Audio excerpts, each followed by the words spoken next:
Good morning, everyone, and thank you for taking the time to be here. I'd like to call order to the Friday, July 26th Dental Council meeting, and Sarah's going to call roll for us. Contreras. Here. Malagi. Here. Ovard. Here. Rodriguez. Here. Witcher. Here. Okay, we have a quorum. And I'm going to have Sarah go over a few housekeeping items right now for us. Good morning. My name is Sarah Wallace. I'm the Assistant Executive Officer. I just have a few things I wanted to go over with everyone this morning before we got started. I have a few staff introductions to make. We've made a recent hire for a new legislative and regulatory analyst. Gabe Nevin is at the end of the dais here. He comes from the legal office and just started on Monday and is jumping into our regs very quickly. I think everyone knows Tina Valerie, the Dental Assisting Unit Manager. And then I'm also pleased to announce the board has new legal counsel. This is Michael Knotes, and he will be sitting at all of our meetings from here on out. Just a note, yesterday afternoon we became aware that this room has electrical issues. The lights did not turn on yesterday afternoon. Luckily they're working right now. That could change. If that changes, we're going to break for the webcast. We're going to shut down, and we have another conference room booked down the hall, so we'll just shuffle down there and then reset up. For the webcast, we're not sure if we're going to be able to live stream it if that happens, but we will continue to record it and then post it on the website at a later date. Just a note about the microphones for the council members. They have a button here, and so the green light indicates that it's on. For those that testify at the dais, they're always live. If you want to mute them, you have to press and hold down on the button there.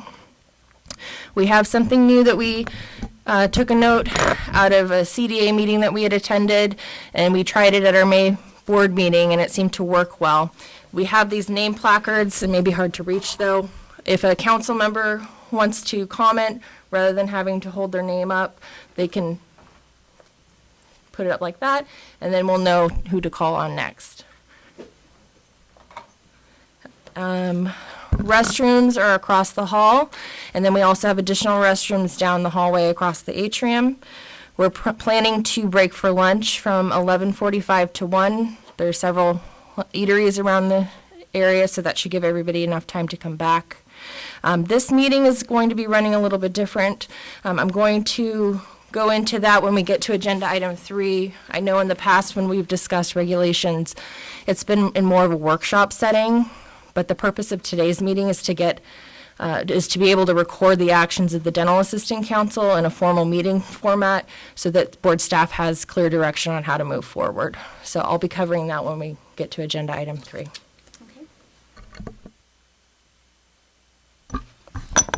Okay, so item number 2, approval of our February 7th, 2019 Dental Council meeting minutes. Do I have a motion to approve? So moved. I second. Okay, any public comment? All right. Okay, now we'll move to, I sorry. need to call the roll. Oh, sorry, yes. I'm sorry, it was Dr. Witcher and then Rosalinda? Cindy Ovard. Oh, I'm sorry.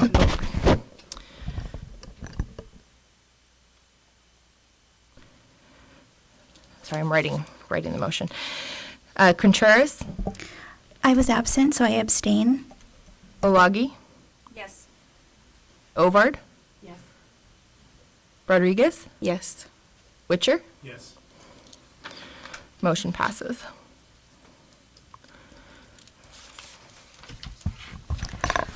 Okay, I'm going to now turn the meeting over to Sarah for item number 3.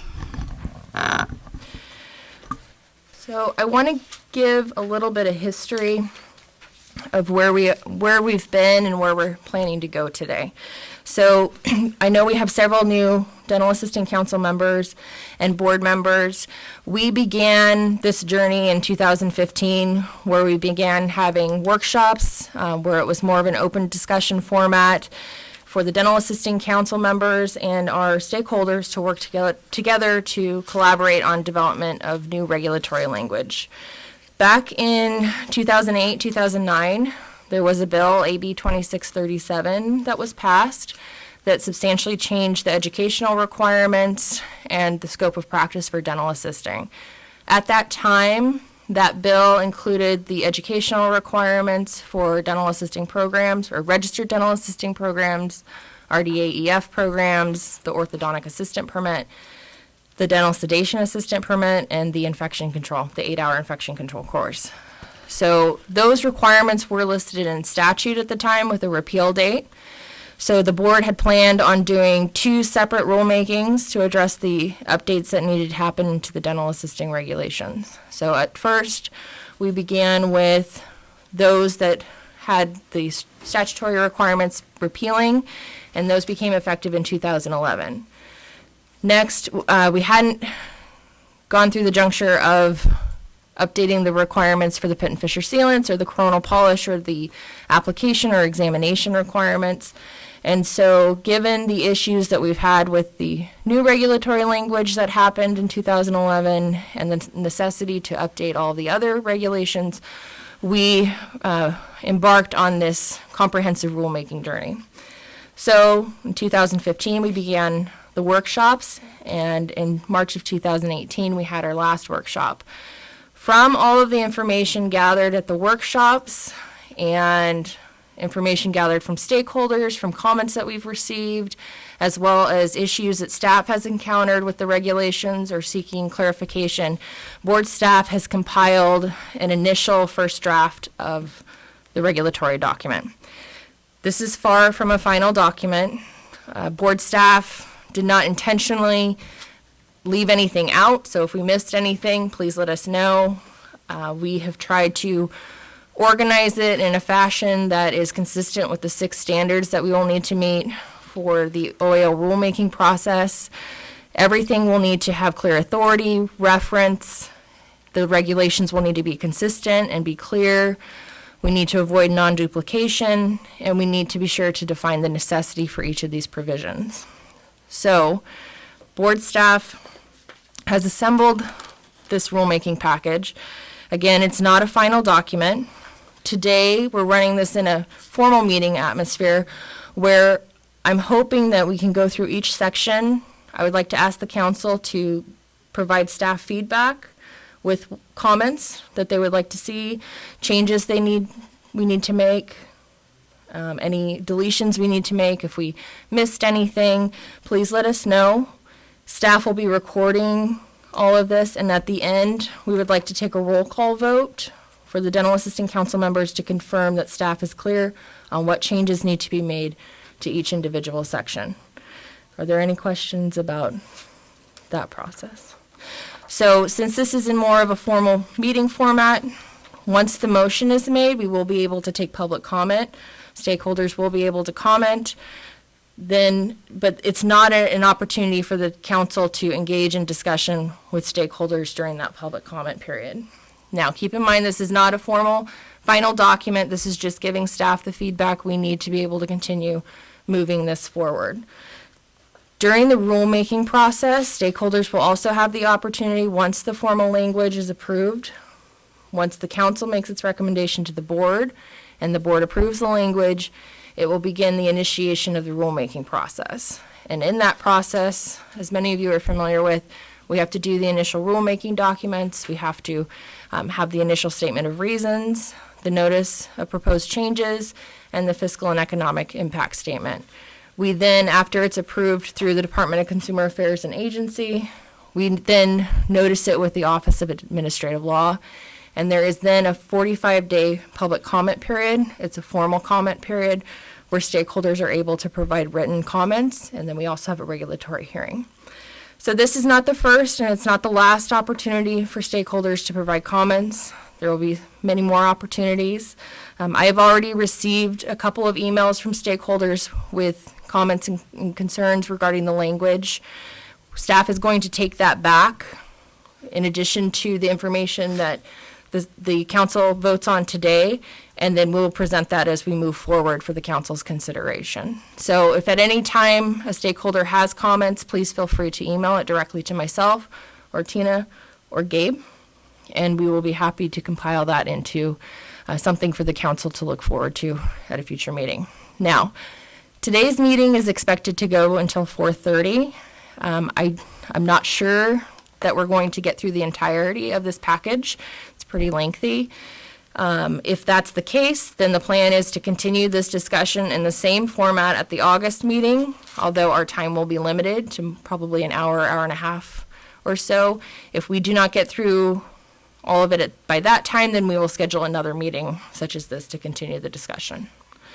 So, any questions? You know, as going through the document, you'll see there are wording and grammatical things and maybe some syntax things. In the interest of time, I think staff will catch those and fix those. They have some language even into the regulatory process where they have the authority to make editorial changes. So I think for today, it'll really expedite things if we don't try to wordsmith everything and just concentrate on the big picture. Yes, thank you, Dr. Witcher. Staff does ask that we're not planning to wordsmith the regulatory language today. We're asking for general concepts and concerns so that staff has clear direction on how to better develop the language. Okay, so we'll walk through section by section if you're ready. Okay. Yes, I'll walk us through section by section. Bear with us, staff will be recording notes as we go along to make sure that we're capturing the motions correctly. Ask for public comment. Any public comment? Question. You can come on up. We have a bunch of. Joan, Joan, you have on to up. come up because we're webcasting. I'm all over here.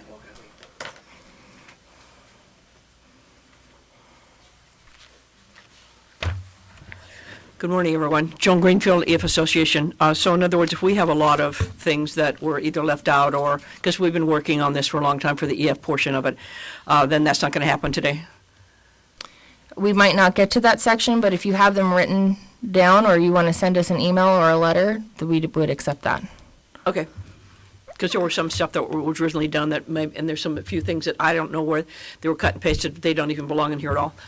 So in other words, no reason for me to stay, particularly. Well, we'd love to have you stay. Oh, no, you wouldn't. I can't Thank you. guarantee that we'll be able to get through the EF Well, I portion just wondered today. if once we got there, that that's something you don't, it's not major wordsmithing as far as grammatical corrections, but it is content stuff that, We would be happy to accept any comments that you can send to us via email or in a letter, and then as we get through that part, staff can present that to the dental assistant council all right, as well. thank you.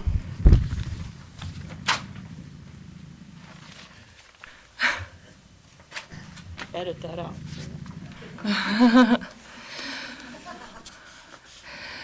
So beginning with page 1, we have section 1067, which is the definitions. At this time, we've only made one modification to that section. As we go through this and we have it in more of a final format, I anticipate that we're going to be adding additional definitions to provide clarity. So this is in no way, shape, or form a final product. But I would like to ask the council if they have any comments or concerns relating to the definitions and anything that we need to add immediately.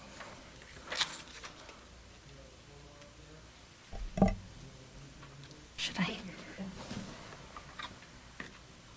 So you Okay. Under D, registered dental hygienist or RDH, it goes to state performed by a dental assistant and registered dental assistant under the designated supervision of a licensed dentist. Now, my question is, if an RDH does not have an RDA, are they legally allowed to perform RDA duties?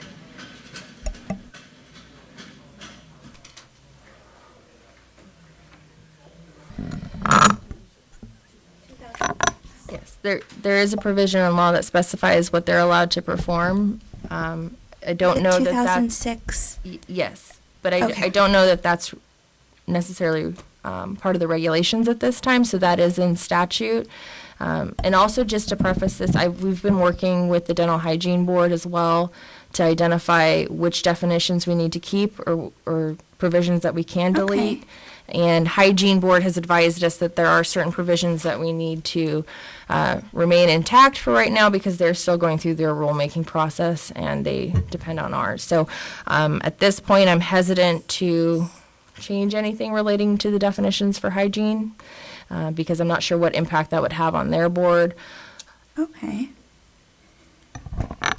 And then we're gonna have a comment.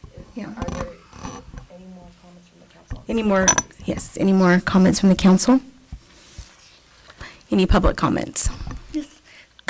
Good morning. My name is Lori Gallardi, representing FADE, and I would like to thank you very much for putting a lot of work together. I've been a part of this since way before 2011, so it's nice to see it.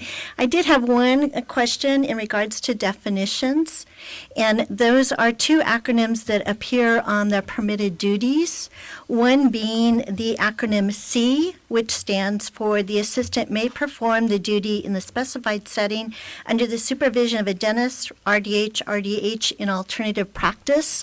That appears in the permitted list of duties, but I don't find it anywhere else in the Dental Practice Act. So that was the acronym C for working in an alternative practice setting. And the other was the definition for the acronym DD, which is the supervising licensed dentist shall be responsible for determining whether each authorized procedure performed by the RDA should be performed under general or direct supervision, except as provided in section 1777. Which section are you referring to? Just the definitions. Is there, There is no for DD, which is something used under the permitted of duties. You're saying it's missing from here. Well, Could I jump in here? I think you're referring to the duty table that has those correct. classifications. Those acronyms are there. And the duty table is kind of a document all on its own, and where that fits in this is something that I would like to discuss. But that abbreviation DD, it isn't anywhere because it's defined separately in the duty table. Correct. I'm just wondering if it also needs to be in the list of definitions. That's something we need to discuss where we want the duty table to fit, whether we want to incorporate it by reference or whether we want to leave it as a standalone document as it is now. Thank you. Melody? Melody Randolph, Sacramento City College, Daggers, KDAT. I'm looking at H, top of page 2, on the definition of coronal polish, where it specifically says that it's appropriate rotary instrument with rubber cup or brush and a polishing agent. That's prescriptive to the materials being used, which then would mean that a Profi jet would not be able to be used in place of the rubber cup, but it doesn't state it that way in the table. When it's talking about RDA can do coronal polish. So I think that needs to be cleaned up or changed or deleted so that it's not prescriptive to the materials, that it should just say coronal polish, period, no matter what technique you're using to coronal polish.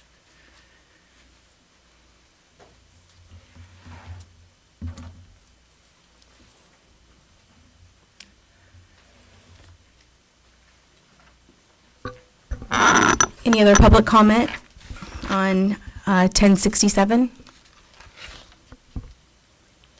Okay. so on 1067, and Tina, I'm actually going to ask you if you could record the votes on this. On the motion.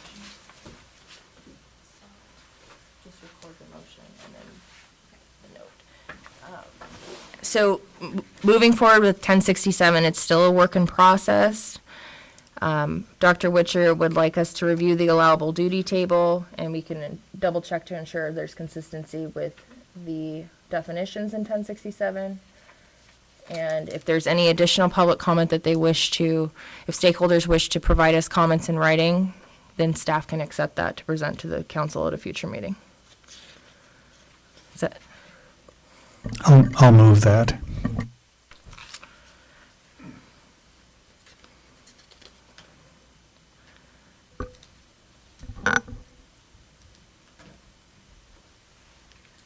ask for a second.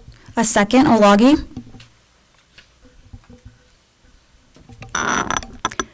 Motion passes. We have to, Nope, sorry. to vote. Sorry, I'm sorry. And if you could call the last names for the roll. Okay. Contreras, Yes.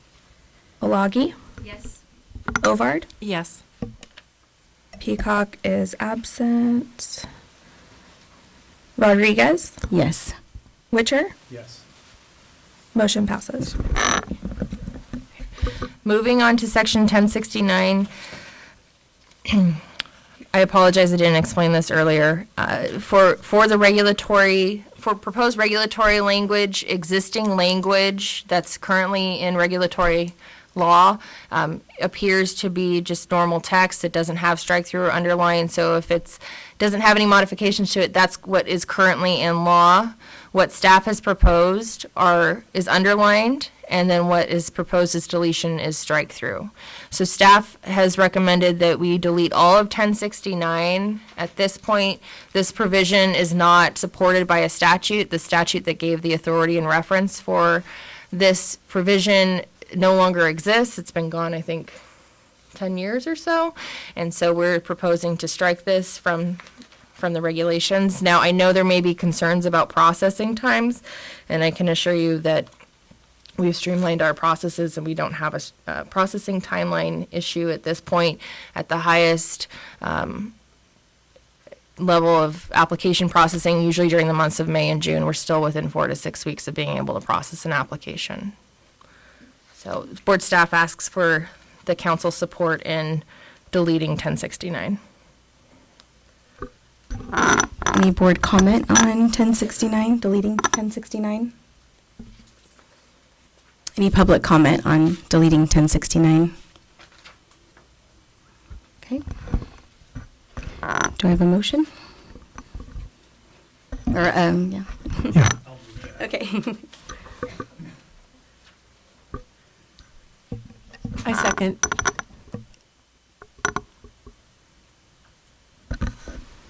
Okay.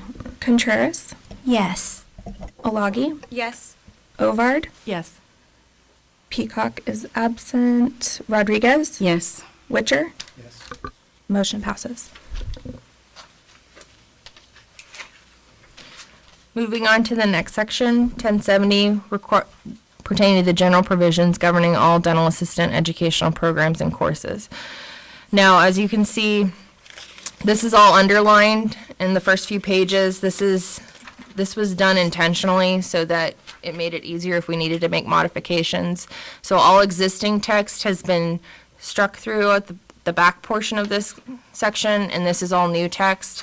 Staff has tried to incorporate all of the comments we received and the existing language that we still had. So if anything is missing, it's not intentional. It just became a little cumbersome looking at 154 pages of underlined text. So I would like to ask the council for any comments, questions, or concerns we have regarding this language. The intention here was to make sure that 1070 was housing all of the requirements that were applicable to all of the other educational programs and courses in a fashion that would be organized, easy to comprehend, easy to follow for program directors and faculty and staff, and we're clear. And so with that, board staff asks for council comments.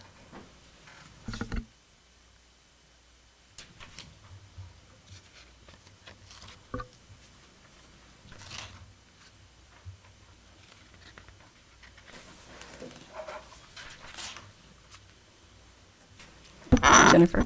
I guess I see such a discrepancy in methodology hours, and I was just wondering if this would be an appropriate time to get feedback on that, the kind of the history of that. Seeing 30 hours for methodology, and then maybe the standalone is 2 hours. If staff could ask if you could point out to specifically the page number and the line number on that page, just so that we're clear on where we have the issues. Also, just so the council is aware, staff is not advocating for any of this language. There could be mistakes, and so that's why we're asking. for Gotcha. additional Okay. feedback. All right. So on page 8, line 9 or D. It states complete 30 hours of educational methodology. And then on the opposite page, 9, C, complete and show evidence of 2 hour. It doesn't state the methodology.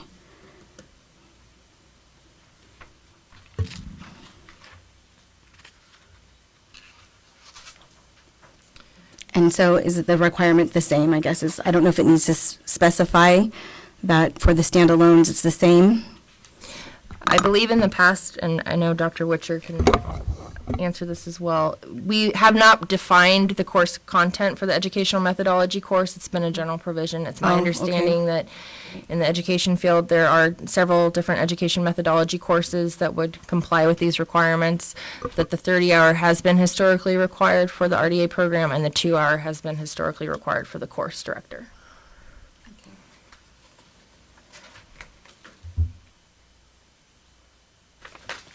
Is there any other public, I'm sorry, not public comment, any other board comment? On that page 8, line, line 30, where it says D, it says within 6 months of hire, complete 6 hours of methodology. Is that part of that discrepancy you're saying? There's 30-hour, 2-hour, and now there's 6 hours? I've never heard of 6 hours. So So it's just a where did typo. that come from?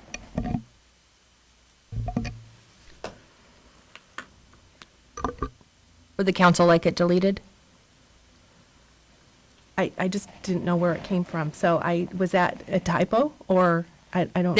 So the language is compiled from staff feedback that we've received at all of the workshops, in addition to stakeholder feedback that we received through the year. So at this time, unfortunately, I can't pinpoint the Okay. exact point in time.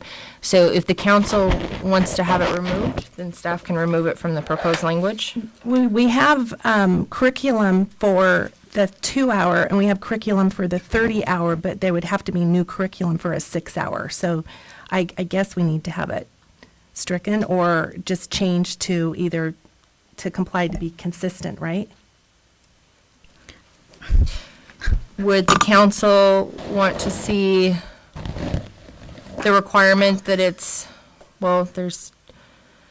I think the difference was that it's within the 2 years you have to complete the 30 hours. I think the thought process for the EF was that there was additional educational methodology, but we can strike it if that's the council's wish. Either that or just change it to be consistent with other methodology courses. I mean, because right now it's 6 months, and so it's usually you have to finish the 30-hour. But depending on what this is specific for, this is for program course faculty and staff. So I would just like to see a kind of consistency. Anne? My question is on page 8, line 30D. Some people could translate it as a new hire completing 6 hours of the 30 before they start instruction, but that's why it's just so confusing. So, I mean, it's always good to just have either the 30 hours so it could be consistent. So if we're, sorry, Jennifer. If we're looking for consistent language, ladies and Dr. Witcher, as a team, what is the recommendation we would like to bring to the staff together? So I think the first thing we can decide on is an hour, amount of hours, or within that. And then if we want to see that within, and correct me, Sarah, if I'm wrong, but when we say standardized, we're looking at individual courses standalone, the RDA and EF. Correct. And this provision is actually relative to the RDA EF. Okay. So is there a recommendation on the table? Are we aligned that we do want to standardize that? So we can start there. Yes? Yes. I'd like to make a motion to standardize the teaching methodology for all courses. Second, Contreras. And then public comment. And then is there any public comment on May I? Yes. Hi, Joan Greenfield, EF Association. Let me help clarify some stuff because this goes way back. A long time ago, the KDOT came forward with some recommendations and for these procedures for RDA programs. And so the 30 hours really originally comes for faculty in RDA programs. And how this happened was that if you teach in a community college program, you have to have at least a master's or master's equivalent degree to teach. And within that, there are courses that you must complete. And at the time that I was hired, along with Moses, you had to have a community college teaching credential, which was an additional 18 units of university level teaching methodology. So it became aware that in some of your private sector schools, individuals had an RDA license but had no background in education whatsoever. And so this 30-hour methodology thing was an attempt to bring those faculty up to at least a minimum level that the community college faculty would have. So that was the intent, and the 30 hours has remained that for full RDA programs. When it came to standalone courses, the 2 or 3 hour was put in place for coronal polish, sealants, whatever, because a lot of the part of the teaching methodology is about teaching and how people learn and how to develop evaluation criteria and so forth. And part of it is how to evaluate those specific things. So how do I evaluate a coronal polish, for example? So those were dropped from 30 hours down to a relatively reasonable thing for each standalone course. When EF2 essentially happened, we felt that because, again, you're evaluating multiple things here, not nearly as much as you would in an RDA program, but you are evaluating various restorations and crown and bridge stuff, that the 2 hour was not efficient and that it should be 6, and that's where that came from. So that's why you will see a difference. I agree, there is inconsistency here. In one place it says 6, and another place it says 30. The 30 should be removed from the EF, and it should remain, or was agreed upon a long time ago, if you choose to accept that as 6 hours. That's why it's the way it is. Okay. I'm Lori Galati, representing Okay. FADE. I just had a question on page 5, line 36, and that relates to the CPR, the basic life support. And maybe it's just editorial, but all the other requirements for CPR include the AED plus the 2-hour renewal interval. So for example, on page 7, line 29, letter D, that's the consistent language throughout, so I'm just asking that perhaps on page 5, line 36, that the additional requirements for the AED and the recertification intervals may not exceed 2 years. For clarification for the council, I believe the provider BLS course includes use of the AED automatically. It does. So as long as everybody understands that, I don't know that maybe that does need to be spelled out. Just from a staff's perspective, while that may be clear to many of the educators, we've found that with a lot of our applicants, they're not clear on the difference between the basic life support and the CPR course. Mm-hmm. So it was just an attempt to clarify, but we can continue. I think the point would be as long as it's consistent throughout the document, so that's really editorial, just a cleanup. May I say one more thing?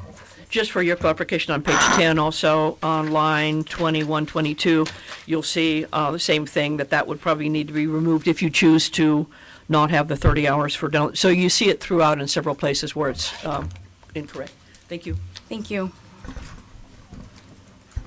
Yes. Kara Miyazaki, Foothill College, Daggers, and KDAT. On page 5, referring back to the section that Lori Gallardi was referring to on line 36, it talks about BLS is needed before a standalone class for infection control and radiation health and safety.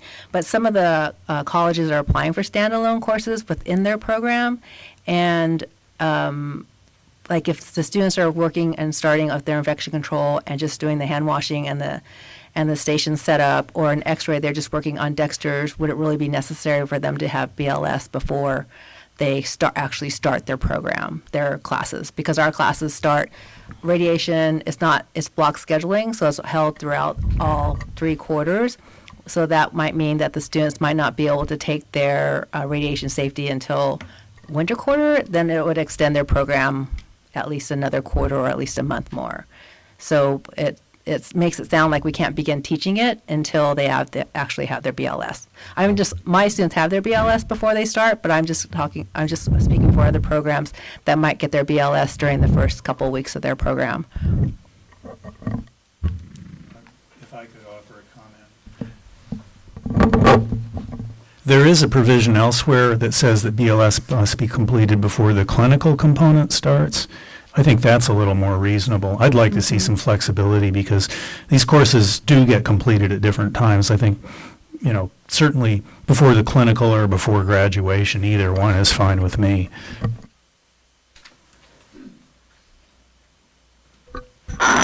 Any other public comment on 1070? Well, so, Oh, sorry.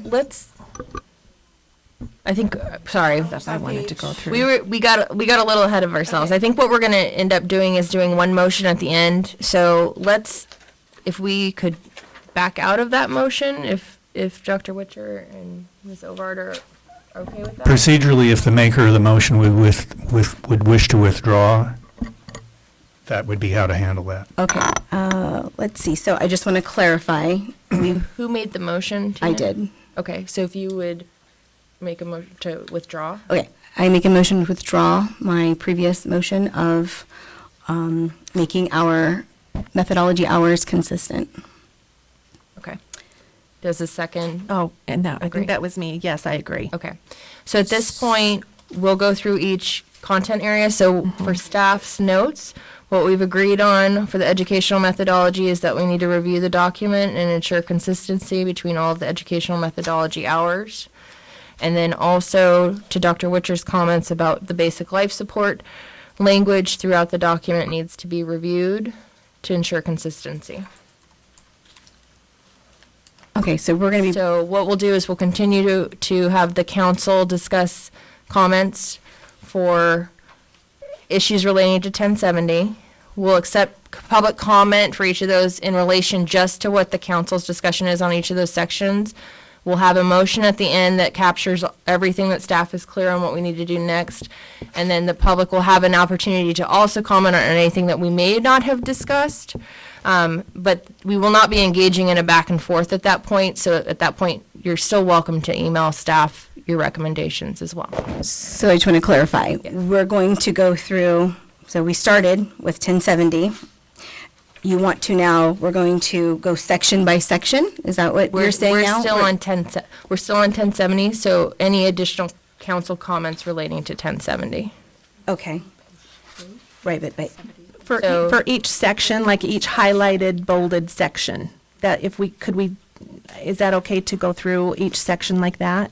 So we can go through, each council member can talk about all of your comments to 1070, if we want to do that. Or would you prefer to go subdivision by subdivision? We'll do subdivision. Yeah, I think that's going to be easier to do subdivision at this point. So so we've already covered the educational methodology, course requirements, and the basic life support. On 1070 subdivision A, 1 through 5, which is on page 4, lines 5 through 35, are there any council comments? On page 4. Or page 5. I have a question on, are we moving to page 6? It's still within that subcategory. Not yet. Not yet? Okay. Let's start with page 4. Are there any council comments No. on page 4, subdivision A? Any public comment? Okay. Melody's comment. Melody. Melody Randolph, just suggesting that on line 31, that the board shall state the reasons for the provisional approval, just to add in writing because in other places, it states that when the board makes a decision, it is in writing. This should be also in writing.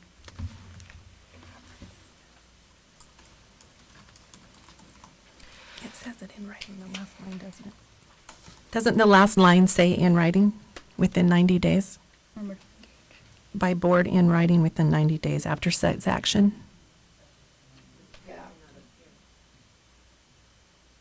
So.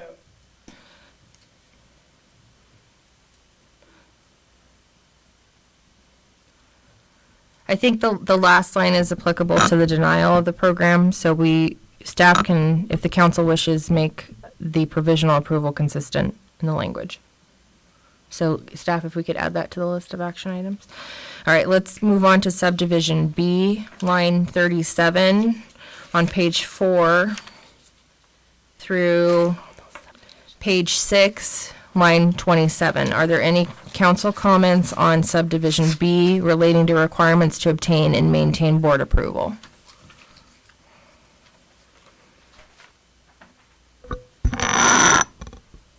Seeing no board comment, any public comment?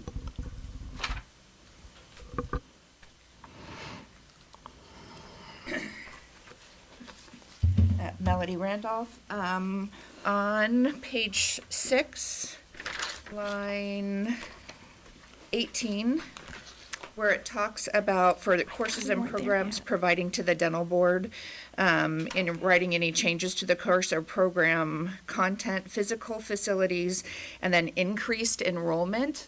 When you're talking about courses, I'm not sure how we would provide that information to you on increased enrollment in our courses.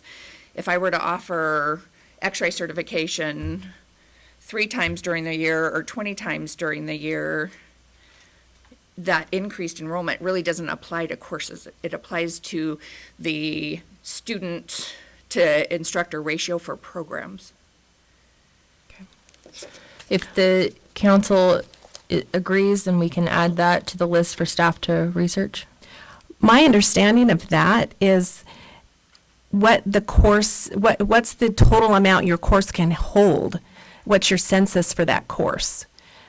So when you're looking at increasing the number and making it from 12 to 20, or that's my understanding of that. Is that not what you understand on that? We've always had to follow the same ratio requirement, student to Right. faculty ratio requirement, and But that doesn't change. Oh, I did not understand that as saying that, though. It was just increased enrollment of your census. If you're going to change, if your course, I guess it is within the faculty student ratio. Right. And if you're going to change it, then you need to, But we can't change it because that's in. I don't well, know, unless you're going to increase it and have 3 faculty if you've got, 20 students in there. Or 18 students if it's 6 to 1. Thing. Okay.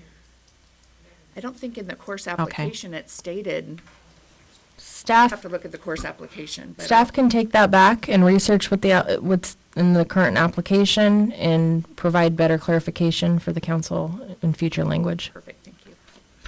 And can I just ask you a question, Melody? So your concern is that the way you're reading this is that you guys have 20 students and next mod you're going to have 25, that you're feeling I'm like, talking for courses, not for programs. So it just didn't make sense to me to notify the board that my course changes how many students are in the course. I always have to follow the student to instructor ratio for didactic lab and preclinical. so it says that course just and doesn't make program, sense but to it's just the courses. course that you're concerned about? Yeah. Okay, all right. And then I also had on line 24, all courses and programs shall be taught at the post-secondary educational level. I believe elsewhere it says or deemed equivalent by the board. So for consistency, that should be added there or deleted from the other places, but they're different.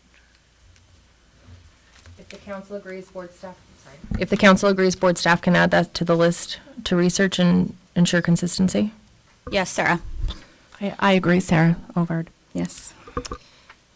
There was one other concern that I had on, or not concern, but just question on page 6, starting 17, line 17, that course providers. somewhere elsewhere in the packet, it does say faculty change. So consistency-wise, this is saying a course program only if you change the program director, or it doesn't say anything about a course director, but other, somewhere else in the packet it does say. So I'm just saying consistency. Okay. So if the council agrees, we can have staff research to ensure that faculty changes, notification of faculty changes is consistent throughout the language.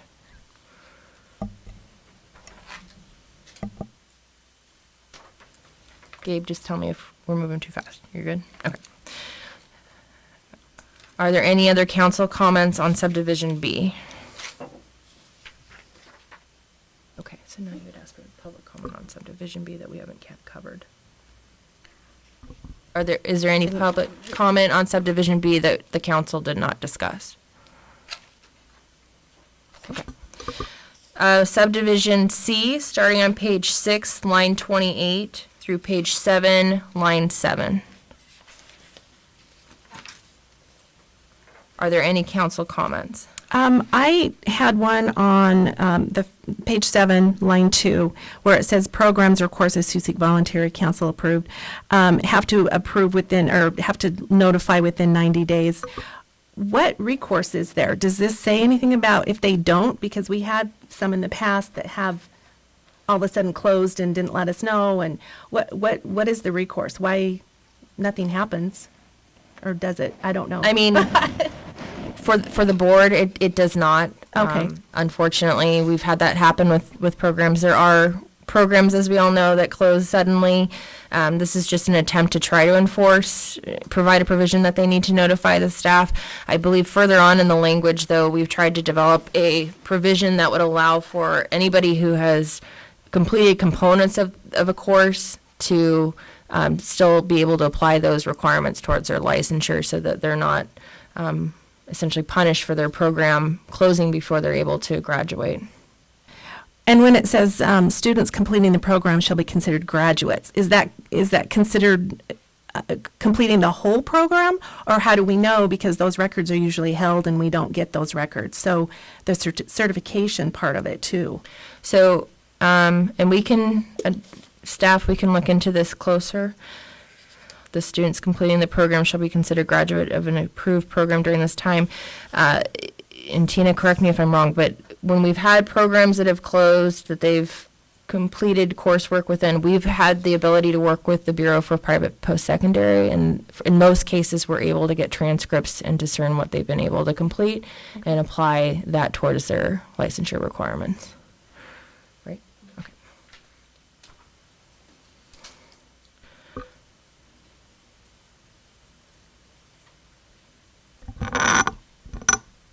Any other board comment?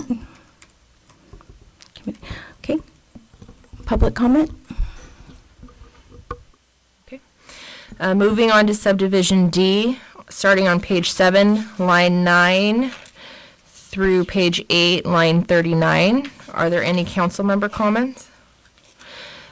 Staff did add in under qualifications for program and course faculty and instructional staff. There was a question as to whether or not the dental sedation assistant permit holder or an orthodontic assistant permit holder should be counted towards the faculty, and if so, in what circumstances. And so board staff is asking for the council's clarification. And note that we've already discussed D, and we're seeking clarification on the BLS. I think for consistency, adding the DSA and the OA, because it entails, this whole thing entails those two. I think we could add that.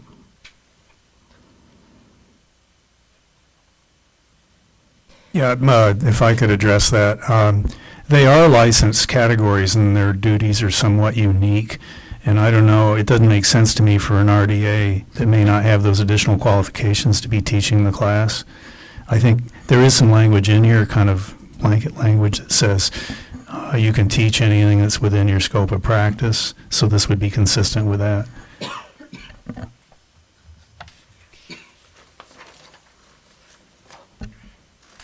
I believe right now there is the regulation says that for the OA, you don't have to be licensed for 2 years. And I think this is making it to where they need to be licensed for 2 years.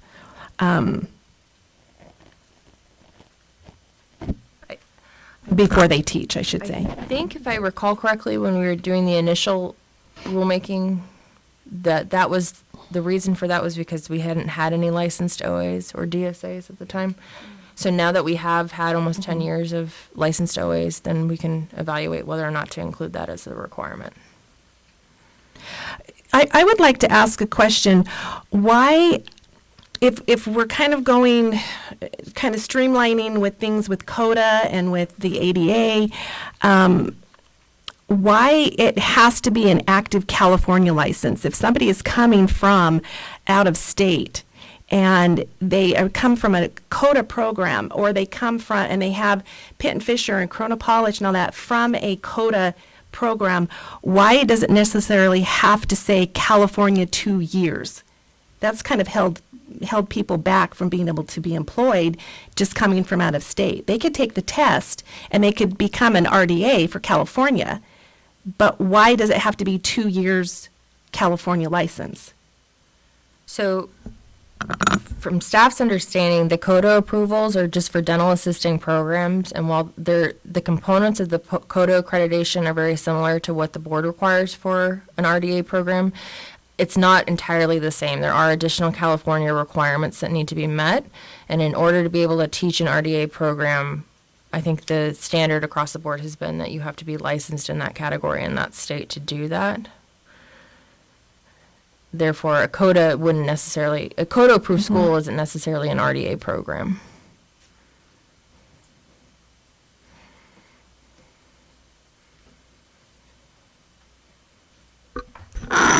Any other committee comments? Okay, public comments? You want to go first? Okay. Hi, Claudia Pohl, CDAA, and thank you, staff. Great job. I mean, I know it was huge, and I know it's not a final draft, and there are a lot of things for discussion, but thank you very much for all the work that's been put into this. It's kind of clerical, but kind of not. It wouldn't be caught in a grammatical thing. On page 7, line 13, I believe the word instruction is missing after the word clinical. Page 8, line 9. So I'm wondering why the change from 2 years, or to 2 years. It had been 6 months, I believe, yes? So prior to instruction, we're giving 2 years now to get the 30 hours of methodology, and it would be our request to see that go back to 6 months, and it would be consistent then with the EF down on line 30.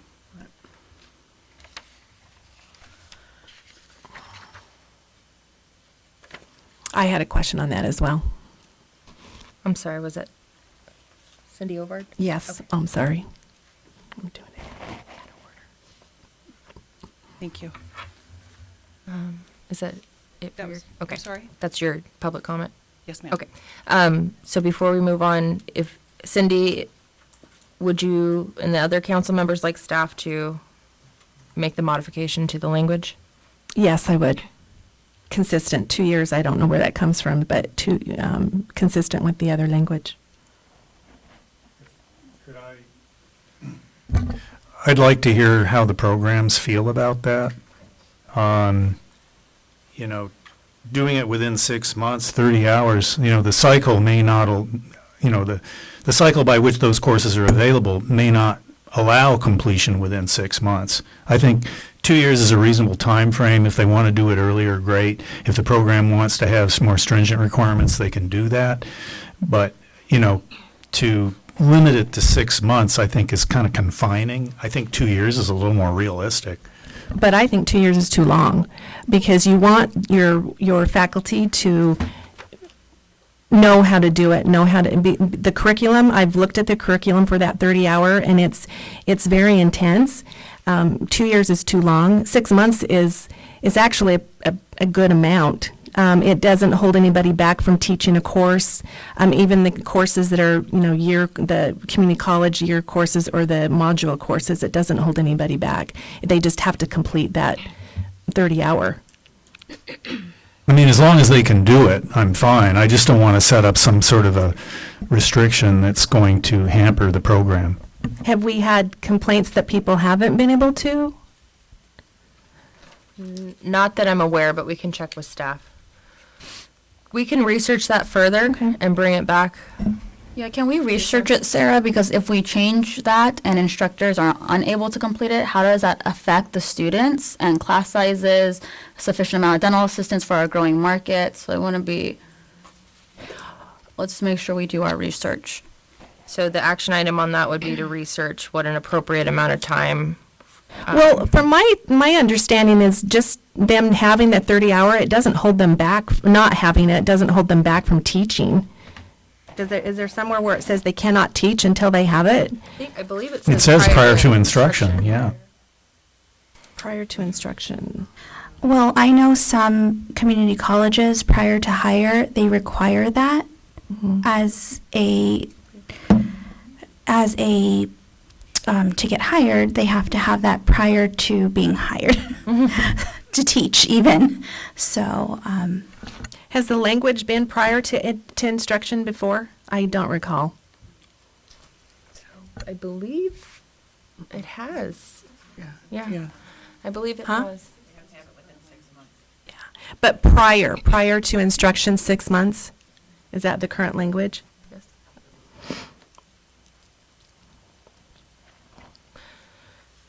So staff will bring that back. We'll research further what the impact would be to the programs, but I believe it is a current requirement. I think the or in there, so prior to instruction or within 2 years, so that it's not holding them back from instruction. Okay. Anyway. Okay. Yeah, any other, are we ready to have more public comments? Yeah? Okay. Ms. Ovard, thank you for bringing up an issue that has puzzled me for many years. And I hope that you ladies, well, the committee will look at this and come up with an answer. If you have, let's say one of you takes a coronal polish class, you have to wait 2 years before you can teach coronal polish. But there's nothing here that says you are doing coronal polish during those 2 years. And that's always been an odd thing to me. Why do we have this if we don't require that the individual's actually been performing that function? The idea behind it was, well, we don't want to have someone teach that isn't proficient to do these things. I would take a person who had 3 months of doing coronal polish and would say that clinically they were more proficient than the person who took a coronal polish course 2 years ago and never did it again. So I was always questioning why this was here in the first place. I think that it came from KDAT a long, long, long time ago. I don't even know why, because to me it doesn't make any sense. Either you have the experience in having done this for a protracted time period, or this shouldn't be in here, and I would like your take on that. Do you understand what I'm saying? Yeah. It doesn't really guarantee anything.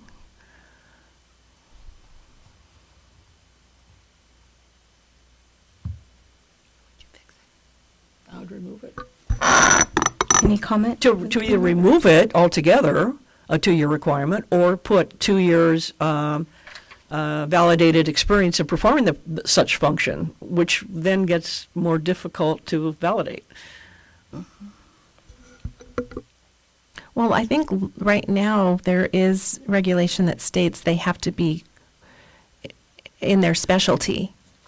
Well, Of but teaching you'll within see their this, I brought scope. this up here, but you'll see this in every single, the RDA program, the EF program, and all the specialty programs and the individual standalone programs all have the same statement, 2 years experience. But none of it says that you have been doing that procedure for 2 years.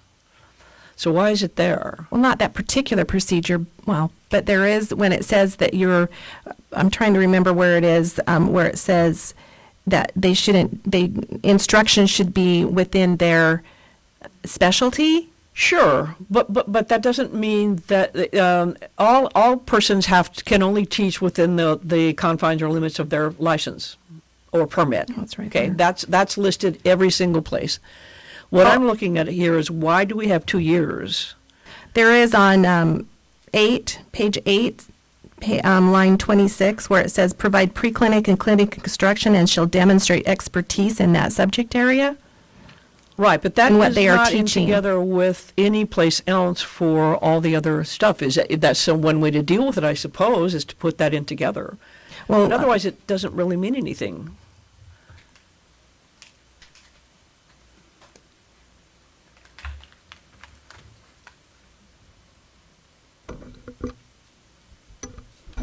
Any other questions for Jim? I have, not for that one, but others, moving on, but we'll. Let's finish with public Yeah. comment, if that's okay. Okay, next, please. Yes, am I supposed to, can you hear me? I'm not sure I'm in the right place. I'm on page 8, number 4, wondering, as we're doing all of this changing of rulemaking everywhere, whether or not referring to stipulation that a hygienist cannot teach in a course unless the license was obtained prior to January 2006, which of course was when hygienists were grandfathered into the dental assisting. The comments or lack of comments regarding hygienists being able to teach in DA courses comes up in this section several times. Also commenting that they needed to have an RDA license within 2 years of instruction, etc. And my question or concern is that that this type of language is limiting your pool of candidates for instructors. It is very, I'm not sure in terms of dental assisting, but I know how hard it is to get instructors for dental hygiene schools. So I'm wondering why you would limit that unless you would just prefer, which I can understand, having RDAs teach RDAs. I can certainly understand that. But there are other places such as in coronal polish, for instance, which I'll comment on later, where there's nobody to assure that the patient is calculus-free, where that would be within the scope of practice of a hygienist, that they could help there. And certainly the coronal polishing and sealants and all those things are taught in hygiene school.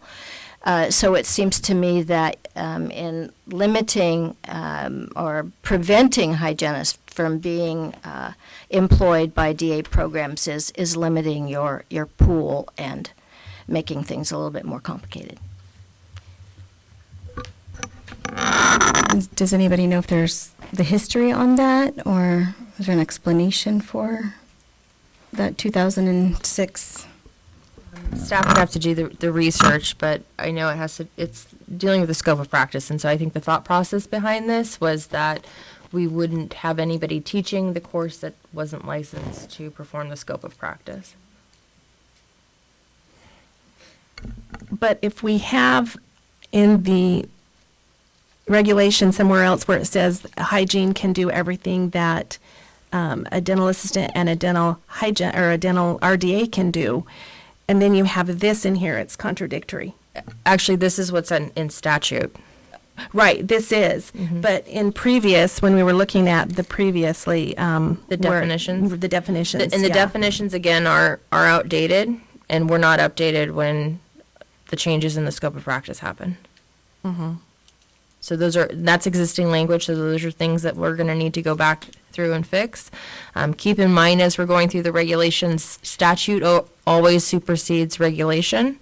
So even if we have a definition in regulation, if it's conflicting with what's in current statute rules. Well, my understanding in before 2006, the hygiene, their curriculum was different, and their curriculum changed after 2006. And so that's why this changed, and we needed to have them have an RDA to teach in an RDA program. That was my understanding.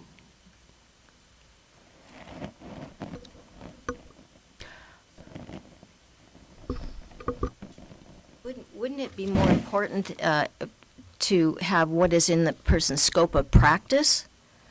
Because doing sealants and those are within the hygienist scope of practice, as opposed to the license, it's part of their license as well. Okay, any other committee members' comments? I agree. I would like to see some little bit of research done on that to see if we could, because I know in a program it does hold you back from being able to hire people qualified. We're not able to change Okay. statute. Okay. So this is the current requirement. Okay. So we can't go beyond the current authority that we have in statute. As a little side note, the reason that it was actually the California Dental Hygienists Association educators that came forward and requested that change occur. I forget how many years ago it was. Well, prior to 2006, because the programs didn't want to have to meet the same standards as the RDA programs for all those functions, and that's why they pulled them all. Okay, So, Michael? Just a They brief, have the same educational level. Thank you. just a brief procedural note on public comment. We should accept the public comments, and the board, the council members can, of course, discuss. We just need to make sure we're not having too much of a back and forth discussion. Just thought it was a good time to highlight that again. Thank you, Michael. Thank you. Okay, public comment. If I might interrupt, and Melody's going to let me go ahead and speak to the same topic about the dental assistants being the only one to teach in the program. In my program, I have at least half of my staff are dental hygienists because they work part-time, 2 or 3 days a week, and it's very difficult to find a registered dental assistant who doesn't work full-time and can teach during the day in my program. So it sort of limits my faculty pool, and also for the capnography and the EKG, I actually have a licensed respiratory therapist come in and teach that section. So there are duties that dental assistants do that are even in the scope of other California licensed professionals, like respiratory therapists. Okay, thank you for your comment on that, and I think we appreciate the feedback. I would like to move on from this because it sounds like the staff is going to be looking into this. Okay, thank you. Melody? Yeah.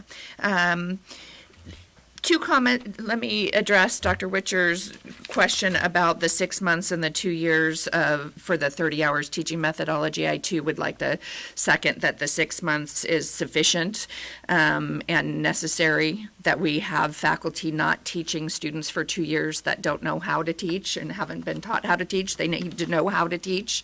And so the 6 months is certainly sufficient and good from my perspective. 2 things in section D here that we're on. One is line 20, page 7, line 25.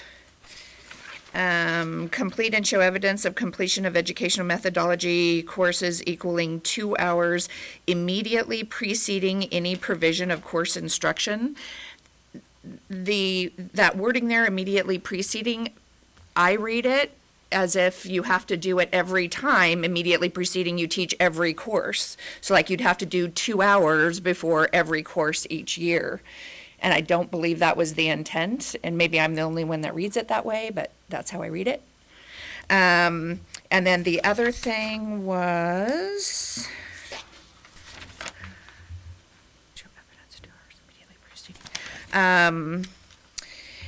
the added wording, above that on B, so line 22, that a faculty needs to, we added here, shall demonstrate expertise in each subject area for which they are teaching. I'm not sure how we would comply with that. How do we demonstrate expertise? Would there be like a checkoff that faculty would have to do to another faculty in order to be able to teach? I would just like clarification on the reason for that and what we're trying to accomplish and how we'd accomplish that.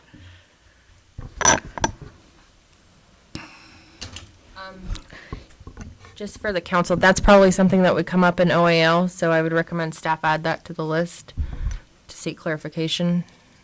Okay. All right, next. Hi. Page 8, I guess it would be about line 8 or 9. I noticed that language is missing from the current DPA relative to the 30-hour. Right now in 1070.2, it talks about if you have a Ryan credential or a degree in education, that type of a thing, that you are waived from having the required 30-hour methodology, and that's language is missing here. Was there a particular reason for that? May have been, again, it may have been unintentional. So, Okay, so- staff, can we go back and research that if there's language missing? Okay, thank you. Okay, we're ready to move on. Nope. One more. One more thing on that same, on the 2 hours immediately preceding. The words clinical instruction were taken out. It used to have 2 hours of educational methodology in clinical instruction, and I'm not sure why that requirement was taken out. I'm sorry, Melody. Say that one more time. That's okay. On page 7, line 25, where it's talking about the 2 hours of educational methodology, it used to say that 2 hours of educational methodology had to be in clinical instruction, Okay. but the words clinical instruction are not here. If the council agrees, we'll have staff research that to make sure we didn't miss Yes, that. I agree. Yes. Ovard agree. Okay. All right, any other comments? Okay, Moving on to subdivision E, starting on page 8, line 41, relating to qualifications and responsibilities of standalone course directors, going through page 11 through line 14. Are there any council comments?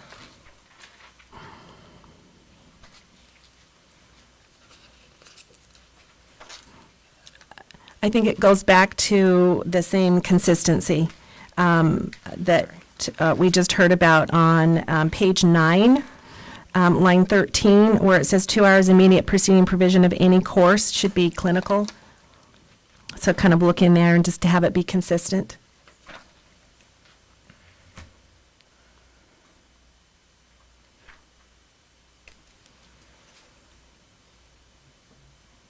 Okay.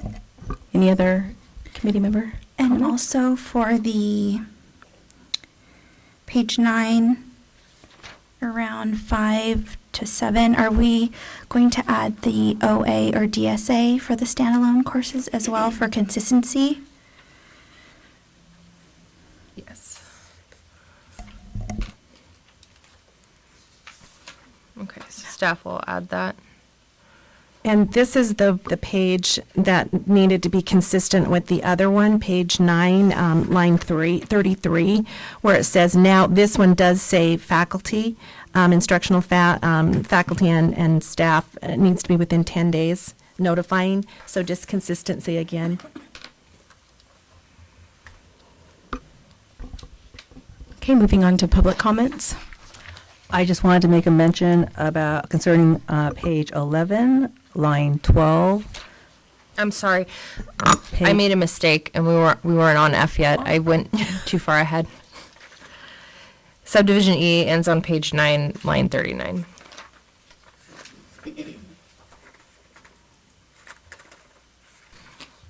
Any public comment on subdivision E?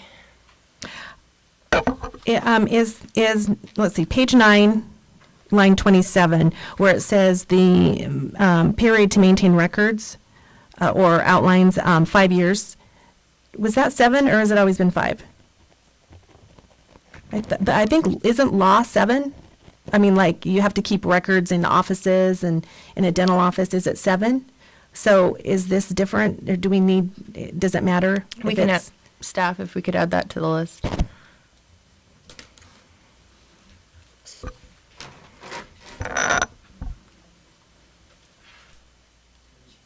Okay, let's move on to public comment.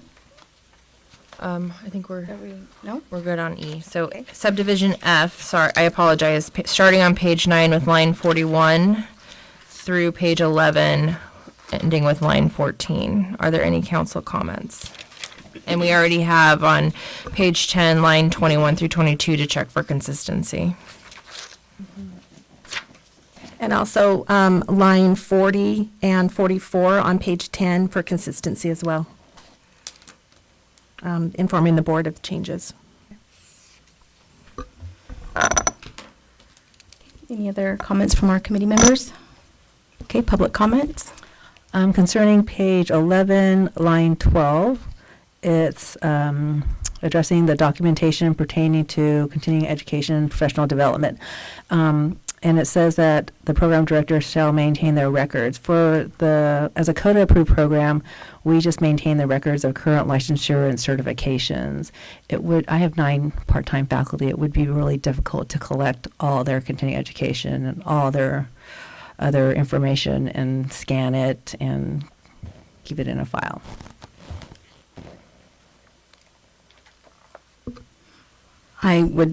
Can I comment on that? I agree with that. That seems like a lot of work, and as long as they're an RDA, they've marked the box that they've taken CE courses, right? So I would agree with that. Like to see that striked. I second that. Dave, you have that on the list? Okay.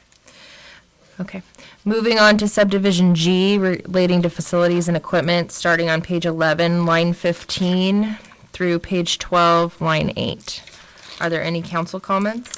I do have comment, facilities and equipment. So we're getting rid of all of like the equipment lists and all the things that we're supposed to have in educational programs, like numbers of instruments and numbers of things. Is that correct?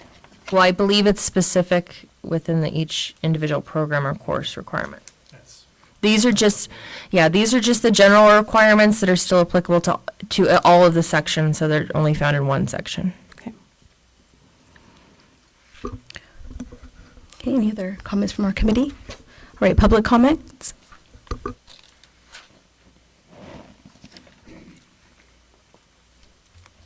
I'm going to open a can of worms here, I'm sorry, and I know there's going to be disagreement, but I'm looking at page 11, line 17, where it says all laboratory and preclinical instruction shall be held at the physical facility. For me, it is much more important to ensure that the instruction is done by a faculty member than what the facility is. So for example, the way it's written in the past, we have some programs and courses where they send their students out to have their clinical instruction done in an office under the supervision of approved staff or the doctor supposedly doing the supervision and education of the clinical experiences. But yet requiring that their lab and preclinical be done in your facility. So what you're doing is you're sending these students out to have clinical experience done. So for example, coronal polish, X-ray sealants, they're learning how to do it in your program. And then when the most important part that should be supervised and done by an educator who has to have 30 hours of teaching methodology in order to teach these procedures. Now we're sending the students out into their office to work on live patients without anybody supervising or teaching them that essentially or potentially has any idea of how to teach and any accountability for supervising these people. So for me, it's a much bigger, more important issue that we make sure that all of the instruction is done by faculty, no matter where it's done. So if a faculty were to go out to Dr. Smith's office and supervise somebody getting their certification doing sealants in Dr. Smith's office and wants to do the lab part of that in Dr. Smith's office, why not? Why does it have to be done at the lab part of it be done at the educational facility? So twofold. One, I don't think it should have to be done, the lab and the preclinical done at the approved educational facility. And two, I think it should have to be supervised by faculty, approved faculty.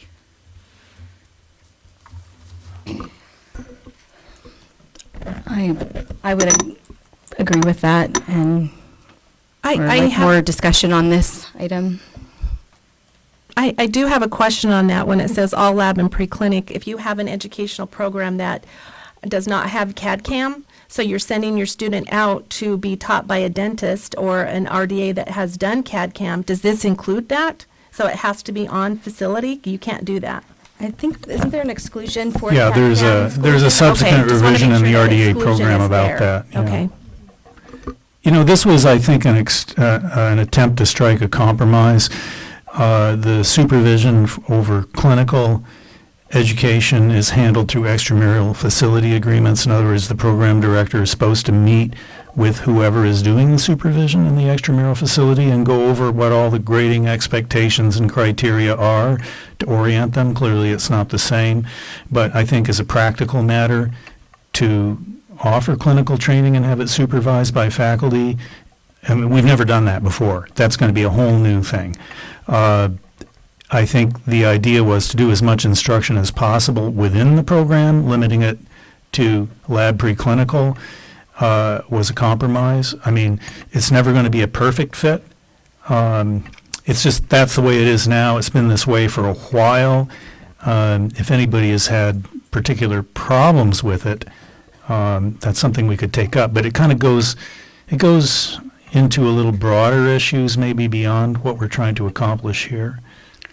Can I get more clarification on what clinically would be done in the facility that is going to be supervised by a staff member at that dental office? Say your question again. Can you give me some examples of what would be supervised in the dental office and not in the classroom as a clinical? To kind of support your point of it needs to be an instructor. What is done in the site that's clinical that hasn't been done in the classroom?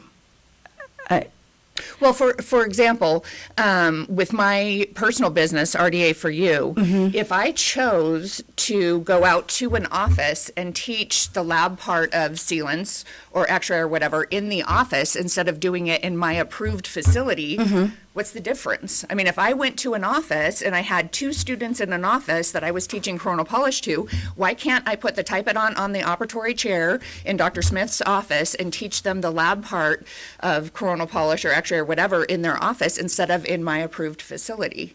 What's the difference? Doesn't make any difference. And I think the clarification there is in the extramural site, they're doing chair side experience and those things. What we're saying is not being able to let that extramural site, say they've done the lab portion and stuff of X-ray with us in our approved facility, and then these students are going out to the extramural site and taking these X-rays and then bringing them back to some programs, and that's how they're evaluated.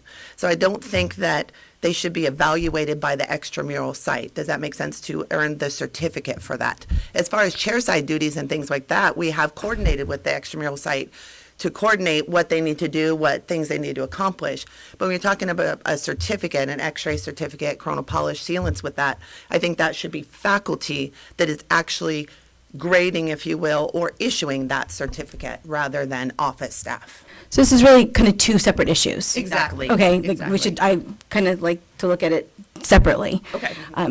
Can courses be taught, Right. standalone courses be taught in In an office. an office? Yep. That's one. And then the other concern is if there is, I guess there are some programs, I'm not familiar with them, but I guess there are some programs that allow these clinical experiences to happen in an office under the supervision of a RDA Right. or a dentist, bring it back and they say, oh, they did great. Exactly. Okay. Exactly. Perfect. So, And let me give you just thinking of an example of that. For example, with coronal polish, we spend a lot of time and effort teaching our students to have a fulcrum while they're coronal polishing, which is critical so that they don't injure a patient.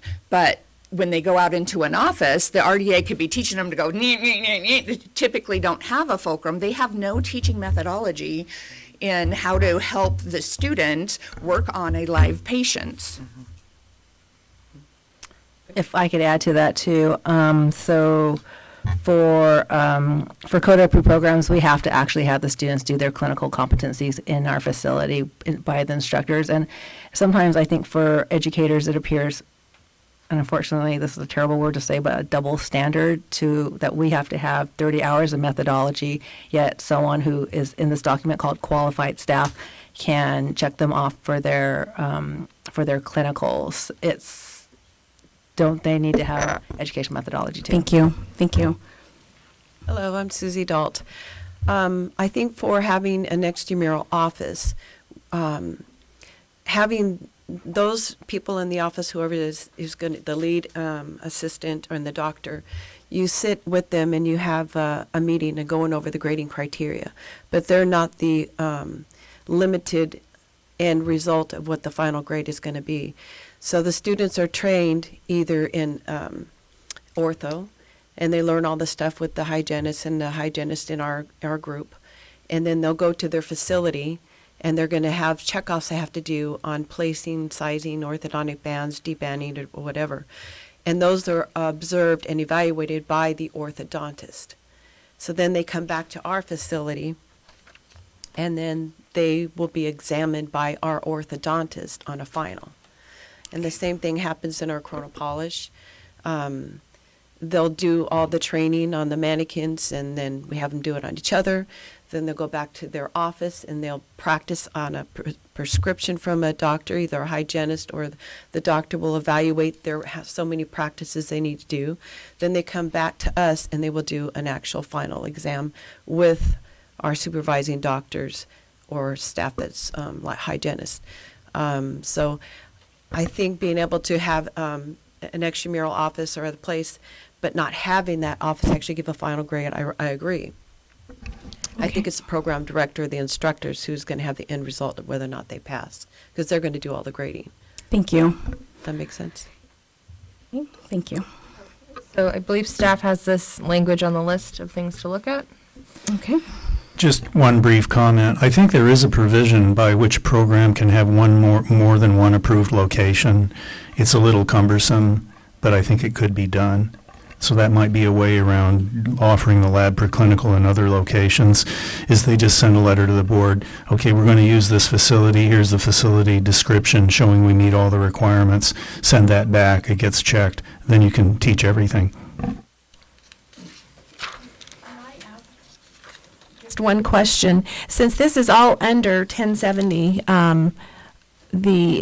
what we're looking at for programs or courses, right, 1070, does this include the OA and the DSA? Because there are some offices, like ortho offices, the dentist will be the course director. So, but that just includes the physical facility since he's a approved course. Yes. Is that correct? So everything under 1070 would be applicable to all Okay. of the other So regulations. it still included his physical or her physical facility is still within that course frame. Okay. And is he, I'm sorry, I'm not really familiar with that process. Has he gone through licensure or something to? Approval, yes, He's gone approval through by the approval state. He's got, To yeah. be able to teach that? Yes. Okay. Yes. All right.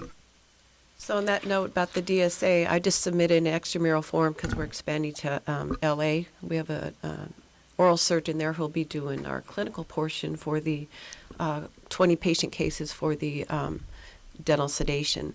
So, that's nice for them to go in the actual environment and sit there for so many hours and actually hands-on with the oral surgeon as well as, pushing the medication. So that helps us. I don't have that ability to have an oral surgeon, and it's expensive to have them come to our facility to do that unless we use my husband's facility, which, he's a periodontist, not an oral surgeon. So we're Thank trying you. to expand that way. I think we're going to be looking at this more, correct? Okay, thank you. Just another brief procedural reminder to wait for the chair to ask for public comment.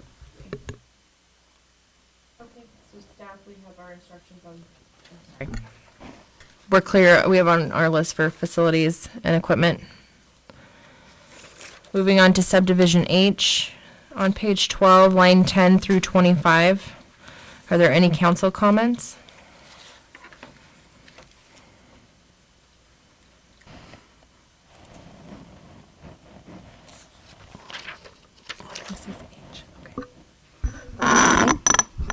And any public comments? Okay. Moving on to subdivision I on page 12, beginning with line 27 through page 13, line 32. Are there any council comments? I have a comment on page 12, line 40, where it says curriculum shall include remediation procedures. We currently don't have that as much. I don't think it's in writing. I know the programs do have remediation, but we have to have it in writing now for the board. And it says a policy outlining guidelines for students who fail to successfully complete the program or the course. So now we have to have the remediation process within our courses, correct? Correct. If I could add a comment, this was taken from CODA, and I think it's a good idea. I mean, there's been a lot of discussion about lack of remediation. It's a really important part of the educational process. So I see this as a plus. I agree. Okay, any public comment? Okay, oh, no. On that. I. On I. We're still on, yep. On 2, line 35, I don't know if this is somewhat new language. It talks about needing the BLS before preclinical or clinical, but it doesn't refer to any of the other things that have to be done before preclinical or clinical, and I don't know if it's appropriate to add here or not, as far as content curriculum sequencing, so needing to have infection control and those type things. Do those also need to be put here, or are they addressed somewhere else? More a question than anything, because I'm not sure. Staff can look at that for consistency.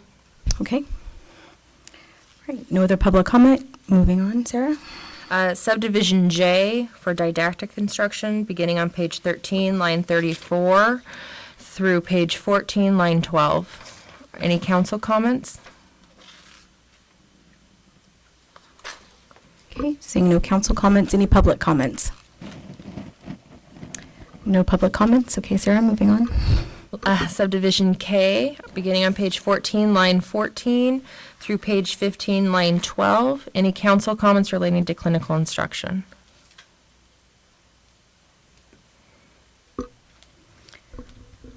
Okay, no council comments. Public comments, please.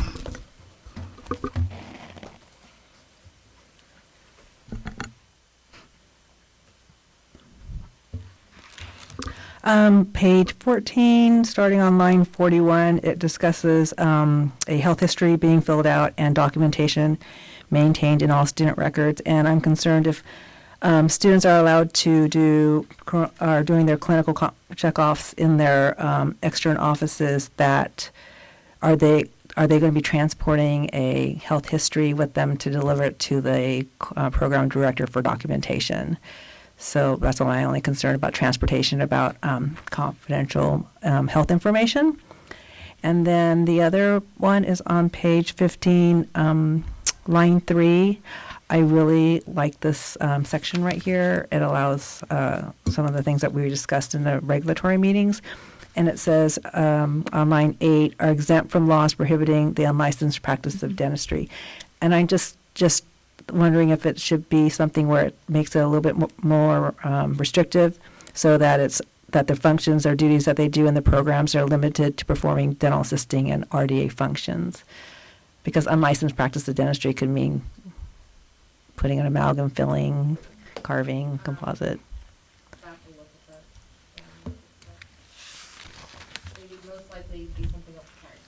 It would most likely be something along the lines of within their scope of practice, because this is in general requirements. Okay, Melody? Couple things, just piggyback on that one since we're on that one. So for clarification, so does that mean that what this is clearing up is that within the school, we don't have to follow the direct and general supervision of a dentist because it's in a school environment? Is that what this paragraph is cleaning up? That was the intention. The intent, perfect. That's just what I wanted clarification It on. might need more work, but. Okay, no, it's good. So going back to page 14, the K2, so line 26 through 28, again, that addresses the clinical instruction by, so shall provide for direct supervision of such training by qualified staff and the supervising dentist, licensed dentist. Again, I think that should be, shall provide for direct supervision of such training by qualified course faculty. Again, what is a qualified staff? Does that mean, just because they have an RDA license, they can teach RDA duties in their office? So that's the issue we've already talked about. Number 3, where it says instruction, student competence, so evaluating student competence before and after clinical assignment. CODA's wording, standard 2-28 says during, not before and after. Clinical instruction should be evaluated by faculty during instruction. I think that was it on that. Okay. Any other public comment?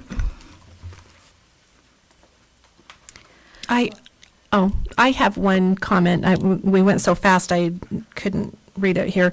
On page 15, line 3, it's number 6 of this K. When it says exempt from laws, I did agree with that. We needed to have the RDA put in there. But so this entail actually is really important to have in here and added, because we've had offices that say when students come in and they're in school and the student is still in school, but in externship, the RDAs in the office are saying, you can't work, you're a DA. And it's like, no, you're in school. You can do it. You have to do these functions in order to pass off this requirement. So it's good to have this in writing and have this added. It has not been added before. So I like that. Yes, thank you. That I would agree. Let's see, where was I? Page 14, line 15. Back to public comment? Yeah. Oh, I'm It's sorry. okay. Is that okay? Right? Okay. I'm so sorry. Yes, yeah. It's okay. No, it's okay. Page 14, line 15. The word clinical proficiency, I think it would be better minimal competency. I think that's what we're doing in all of the work that we're doing with students. I would agree. Ditto Claudia's statement here. Huge difference between proficiency and competency.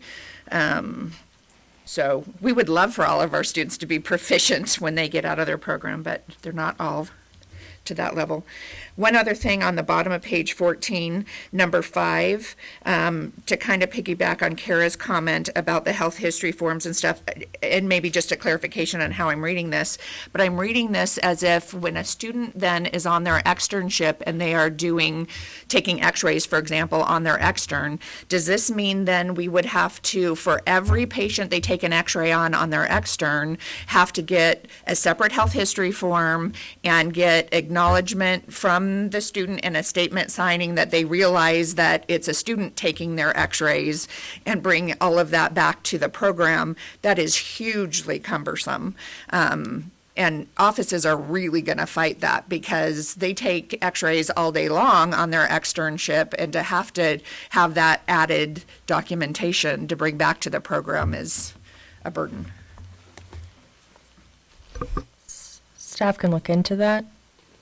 And I guess you would need clarification on that, because to me that means it's just your clinical experience within the program, not externship.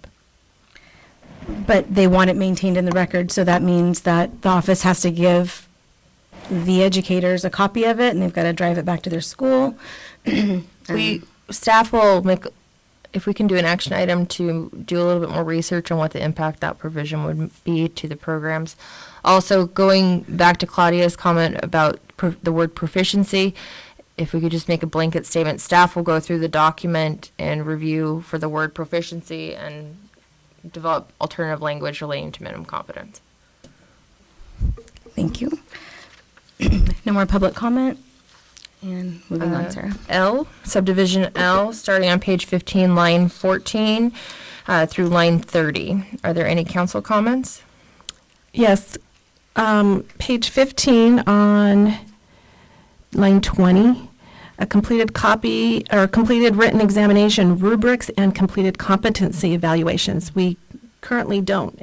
We just do the written exams. We don't do rubrics and the evaluations. So I guess we're moving towards like aligning with CODA, because CODA does require that, but other program, the RDA has not, or the DBC has not. So we are going to require the programs to keep all of the rubrics and keep all of the competency paperwork. Is that correct? Correct. That was what staff took away, the intention of trying to align the programs with more of the CODA standards for Right. consistency. That's just a huge undertaking for programs that have only been DBC approved. And I realize that CODA does do that and other programs do. Okay, do we have any other committee comments? I would agree that usually if you keep a summary form that includes a checklist that they have completed all the competencies rather than the original grading forms would be a little more practical. I mean, you could keep them all, but you wind up with volumes and volumes of these things. And I just, and I can't imagine anybody's going to go back and look at them, but I think some sort of verification that they did in fact complete the competencies might be more the intent. The rubrics, I mean, that's just a rubric. That's part of your curriculum probably. So I don't know why keeping that would be a problem. I use more or less one rubric for a lot of different things. So mainly it'd be copies of the completed written examinations. I don't know if you just had a scoring form that showed they passed. Do you need more than that? Well, I believe CODA does require the whole competency. They want to see the whole thing.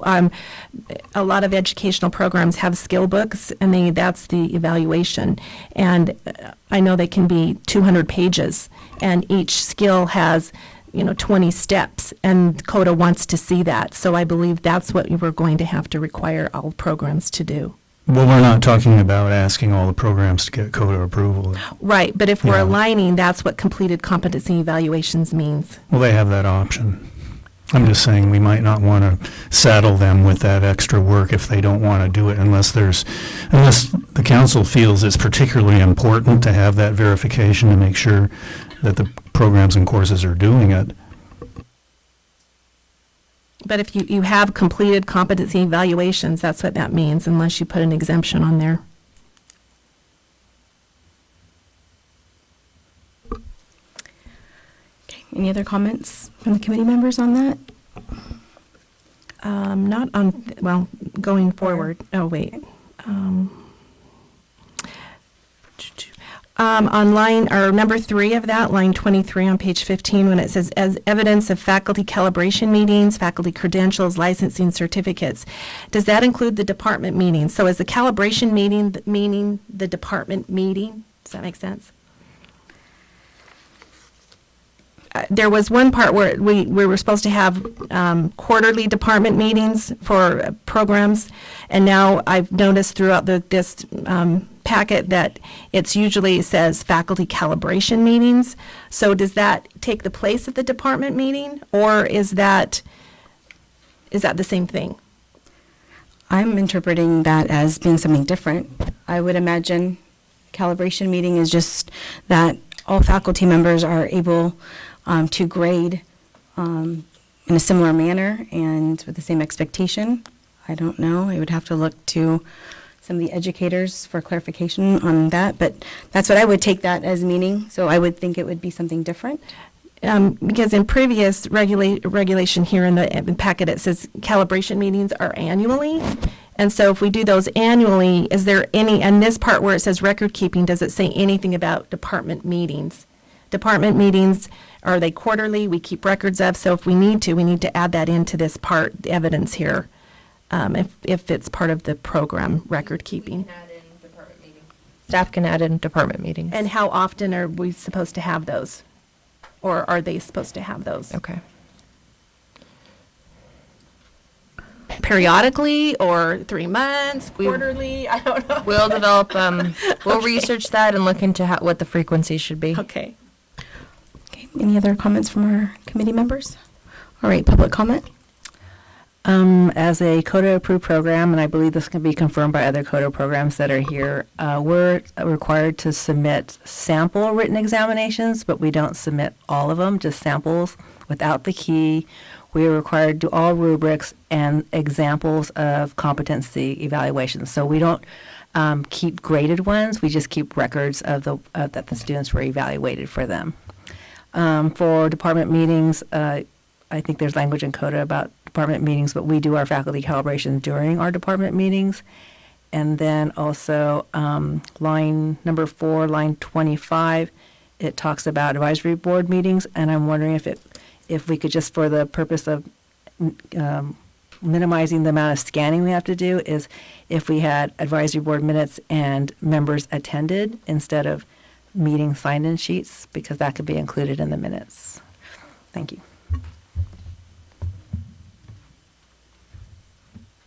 Okay, Melody? Just to confirm what Kara just said, CODA-approved program, and yes, we just have to submit samples of the original tests, not the actual tests taken by the students. This would really put an undue burden on the schools and the amount of storage that we would have to store all of this documentation. And if we say they pass I could see keeping the certification, like we keep all of their x-rays, we keep their final exam for their certification courses, but to keep every single competency, that's ridiculous. For what purpose? Nobody's ever going to look at that. And then my second question, or my question, just clarification, copies, would that include electronic? Like if we did everything electronically, all of our competencies and everything, would keeping copies electronically be sufficient, or is this implying hard copy?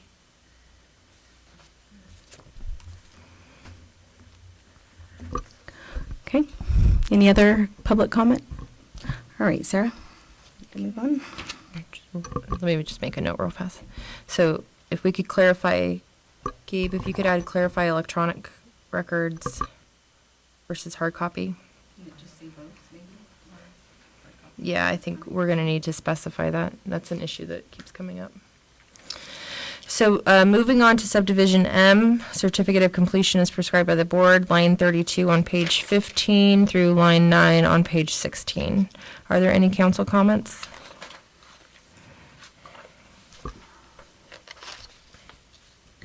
Okay, no council comments. Are there any public comments?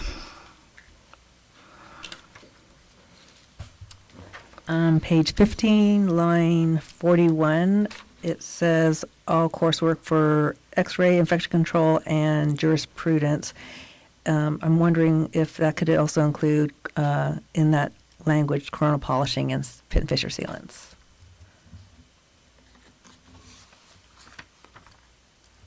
Okay, thank you. Any other public comments? All right.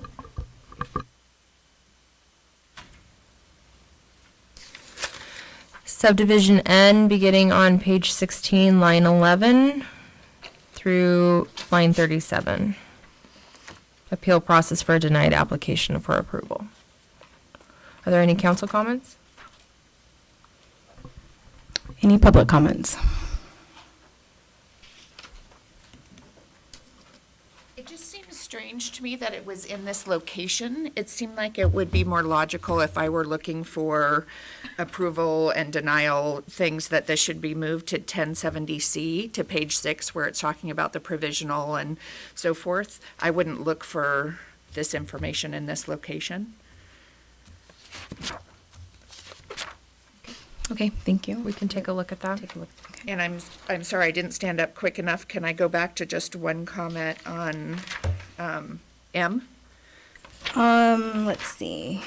Was that on our previous? Just the previous page. Right there. Okay.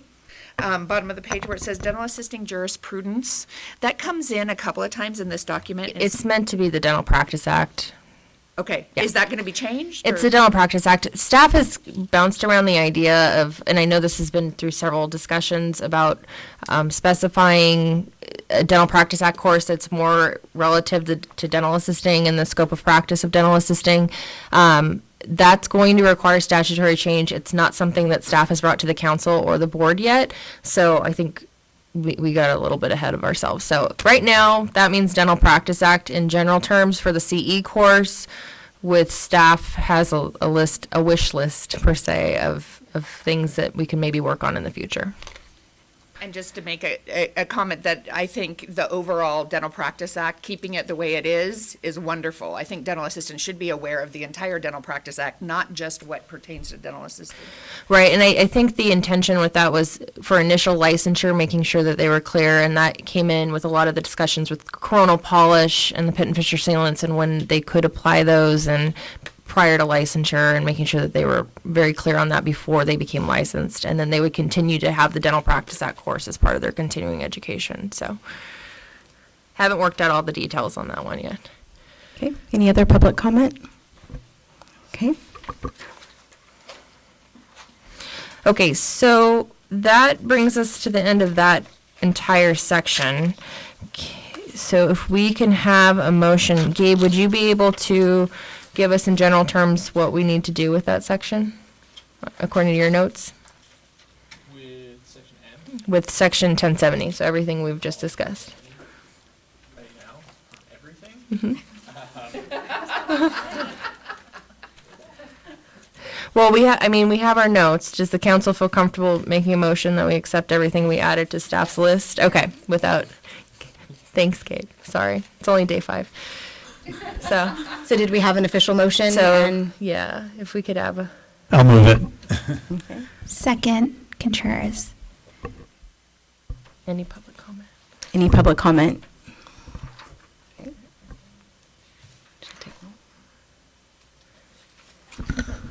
Could we repeat the motion for? We will, the motion, sorry, I can't tell if this is on.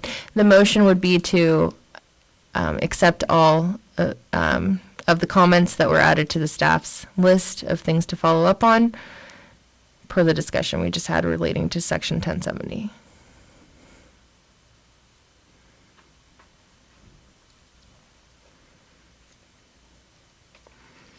And the minutes will be very specific. Thank you. Can you call the roll? Okay. Contreras? Yes. Alagi? Yes. Ovard? Yes. Peacock is absent. Rodriguez? Yes. Witcher? Yes. Motion passes.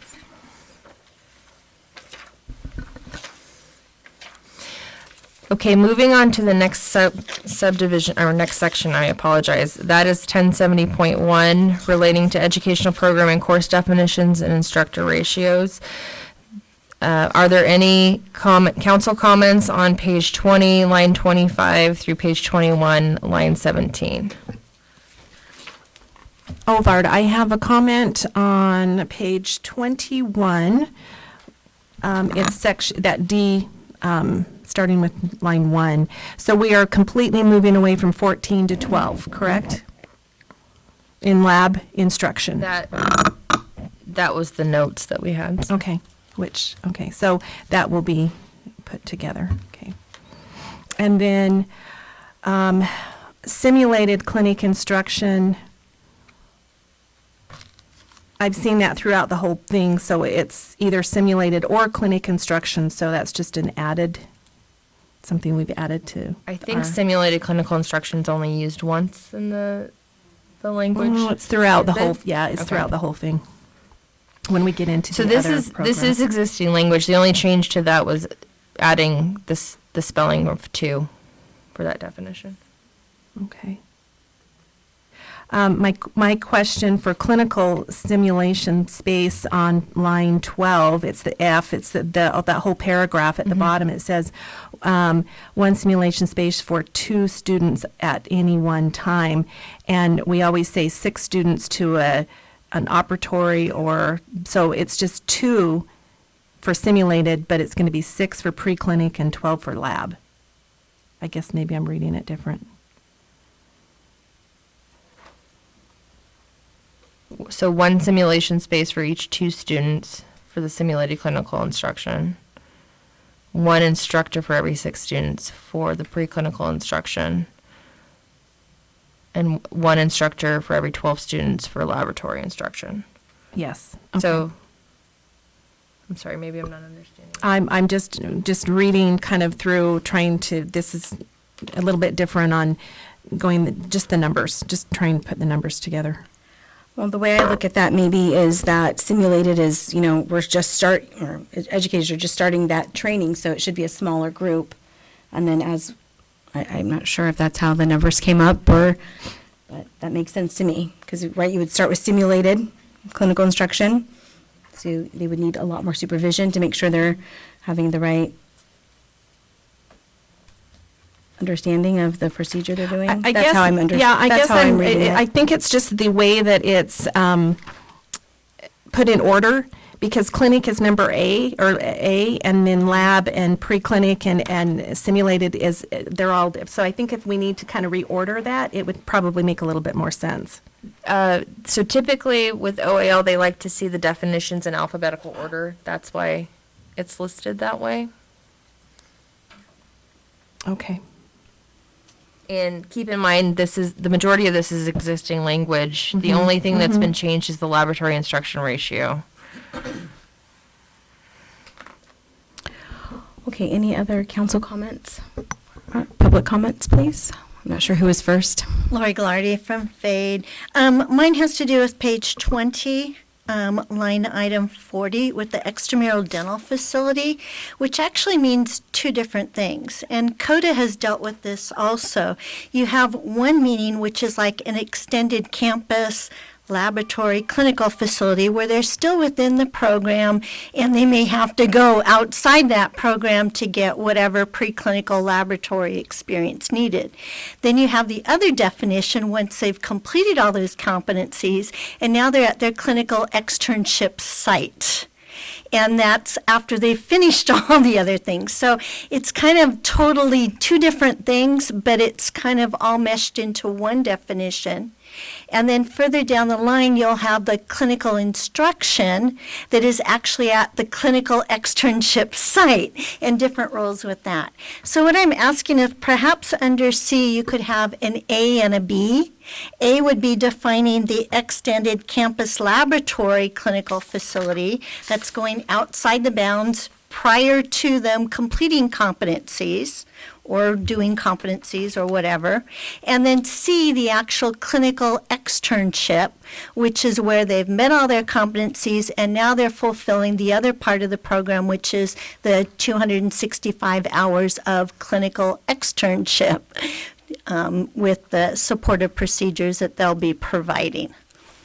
And then that would just have to be something reworked throughout the entire document, wherever you see the difference between clinical, dental, extramural facility. Thank you. Thank you. Can I just clarify something for us today? So it's existing that is not underlined, correct? And so really that's not our subject for our topics for today. Am I correct on that? Like, we should be looking at the underlined and... Well, there may be some scenarios where we do need to change existing language. I just feel like we're getting into a little work group type atmosphere right now, and maybe, am I misreading that? Or I'm just, in the sake of time, also, I'm not sure we're going to even finish this at the next dental board meeting. Probably not. And if that's okay, I'm okay with that. But I just thought if we could, if what we are supposed to be focusing on is the underlying sections, if we could ask committee members and public comments to pertain to those only? Is that the working document that we're working on? We could, or- but the existing language is also something that we're working on as well, so. It is, okay. that I would- just wanted to clarify, because I'm hearing a couple times like, oh, that's existing language. Right, but I think to Lori's point, I think there has been confusion relating to the clinical laboratory externship Sure. versus the extramural facilities. And I don't think that that's unique to just dental assisting too. I think that's also something that we experience with dentistry. So it may be something that we do need to look at developing language further to clarify. I think it Okay. might provide clarification for the reaevaluations and the initial Okay. approvals as well. All right, thank you. I'm sorry, I just wanted to see if I could save us a little bit of time. And let's see, I'm not sure who is next, Claudia or Melody? Just quick comment, and again, this might be housekeeping, but on line 41, it should say assisting educational program or course, right? It shouldn't just say program there. Okay, noted. And I would agree. I think that cleanup language would help, particularly given the conversation we had earlier about who's supervising and in what setting. So I think it would be good to look at that. Okay. Let's see. I think during our workshops, we had a couple of definitions relative to education that I'm not seeing here. And maybe it's somewhere else and I'm just not remembering where I've seen it. Post-secondary education, we had a definition of that. I think we had a definition of curriculum as well. And I can get that to you. I think I have that in my notes somewhere. On page 21, this whole instruction, preclinical laboratory and the simulated, I don't know if there seems to be some overlapping and some crossover, and it's confusing to me. I don't know, it might be confusing to others, where on line, I can't see what line number that is. Line 2, it says simulation methods, and then in a different instructional methodology, line 7, it talks about simulation devices, and then you have simulated instruction. So I don't know if anyone else has having trouble with that kind of language, but I think it would be helpful to have some clarification on that. Thank you. Thank you.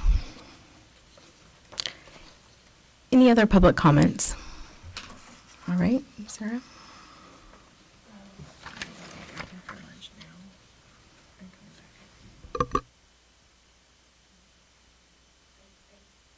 I think before we continue on and getting lost in another section, I think we'll break for lunch now at 11:30, and then instead of coming back at 1, we'll come back at 12:45.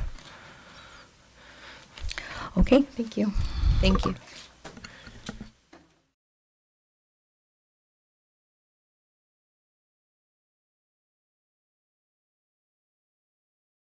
We're going to begin the meeting. So picking up where we left off, we're going to start with section 1070.2 regarding the approval of board RDA programs and their requirements, beginning on page 21, beginning with line 22 and subdivision A going through line 27. Are there any comments regarding subdivision A?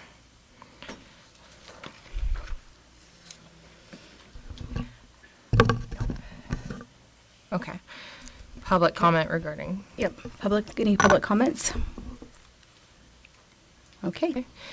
Regarding subdivision B, line 29 through 32. Any council comments? Okay, no council comments. Any public comments? All right, moving on. Subdivision C, line 34 through 37. Any council comments? Okay, no council comments. Any public comments? Nope. Subdivision D, beginning with line 39 on page 21 through line 32 on page 22.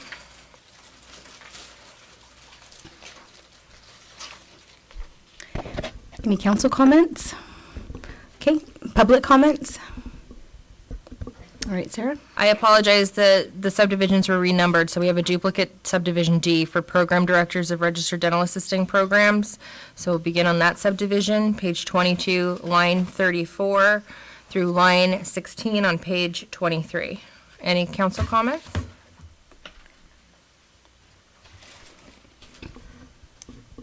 Okay, if no council comments, any public comments? Thank you. Lori Gallardi from FADE. As it relates to the program directors, I've been made aware that sometimes there are larger corporations that may have multiple dental assisting programs, and they will hire one program director that will be in charge of maybe 3 or 4 different sites. So I would like consideration towards amending this to read that the program director must have a full-time commitment on site to the institution, and then continue on with the teaching contact hours and program responsibilities shall be less than a full-time instructor who does not have administrative responsibilities, and And the part with allow sufficient time means something different to everybody as far as the administration. So I'd like to see that deleted, allow sufficient, and be inserted, shall be assigned time to fulfill assigned administrative responsibilities, in addition to the responsibilities, et cetera, et cetera. Okay, thank you for your comment. Any other public comments? As we move forward, and I apologize, I meant to mention this as we opened up, relating to public comment, we are going to try to avoid having back and forth conversation. So when you come up and give your comment, thank you. What we'll ask for is if you have a lot of very specific items that need to be addressed, if you could please summarize them very broadly and then submit in written form. You can send me an email directly so that we'll be sure to capture that and take that into consideration moving forward. Please don't repeat comments that have already been given or testimony that's already been given. And if we could keep personal anecdotal stories to a minimum, that would help move the process along too. I'm hopeful that we'll get through the RDA program today. Thank you, Sarah. Subdivision E, starting on line 18 of page 23 through line 43 of the same page, facilities, equipment, and resources. Are there any council comments?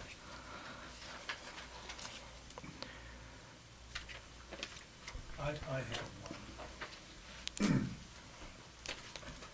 one. Let's see. I'm sorry, I think my comment actually comes a little further down. Okay. Okay. Any public comment? All right, moving on, Sarah. Subdivision F on page 24, beginning with line 1 through line 13. Any council comments?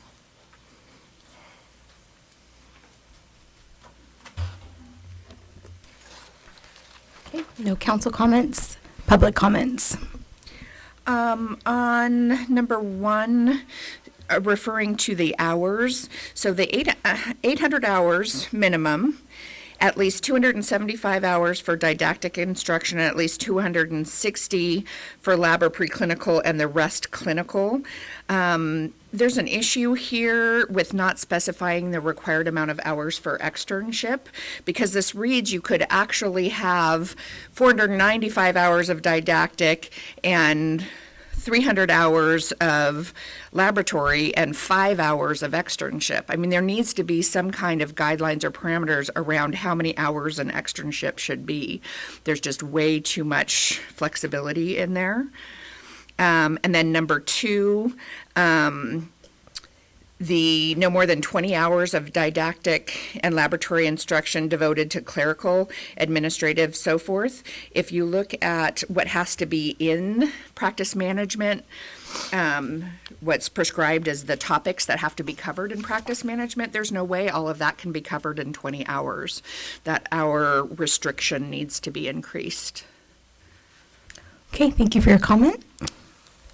I'm Lori Gallardi with FADE. And so in that same section on F with lines 3 through 9, this is where I was stating that the extramural site, it's part of the 260 hours. And I think that should be specified there. But then the additional remaining hours, which would be about 260, are really part of the clinical externship, which is different. And this wording is a little confusing that people may want to double count perhaps those clinical externship that's part of the preclinical in with the externship, because it doesn't really clarify that. So my suggestion would be to just specify that they need 260 hours, which would be the remaining, as part of the clinical externship, but that the 260, which is a preclinical and lab, could be done at an external clinical site, extramural clinical site, or on site. Okay, thank you for your comment.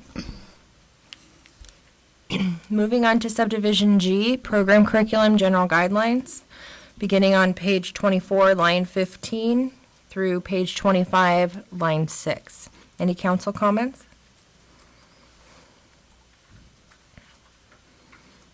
Okay, any, oh, sorry. Ovard, I have one comment. When it talks about such, I'm looking at number 4 under G, line 37, where it says such prerequisite instruction shall consist of no less than 100 hours. Where did we come up with 100 hours? Why 100? Staff can research. Okay. That number just seemed just kind of out of ballpark. Any other council comments? Okay, moving on to public comments. Claudia? And please remind, we're all on G, right? So we go down like 3 or 4 pages, is that correct? It's page 24 through page 25. So line. Up to, okay, got it. Yeah. Okay. In number 2, line 24, I've noticed there's nothing about Pitt and Fisher sealant there. Is that an oversight? Most likely, yes. Okay. And there's content, well, okay, page 25. That's it. Thank you. Thank you. Any other public comment?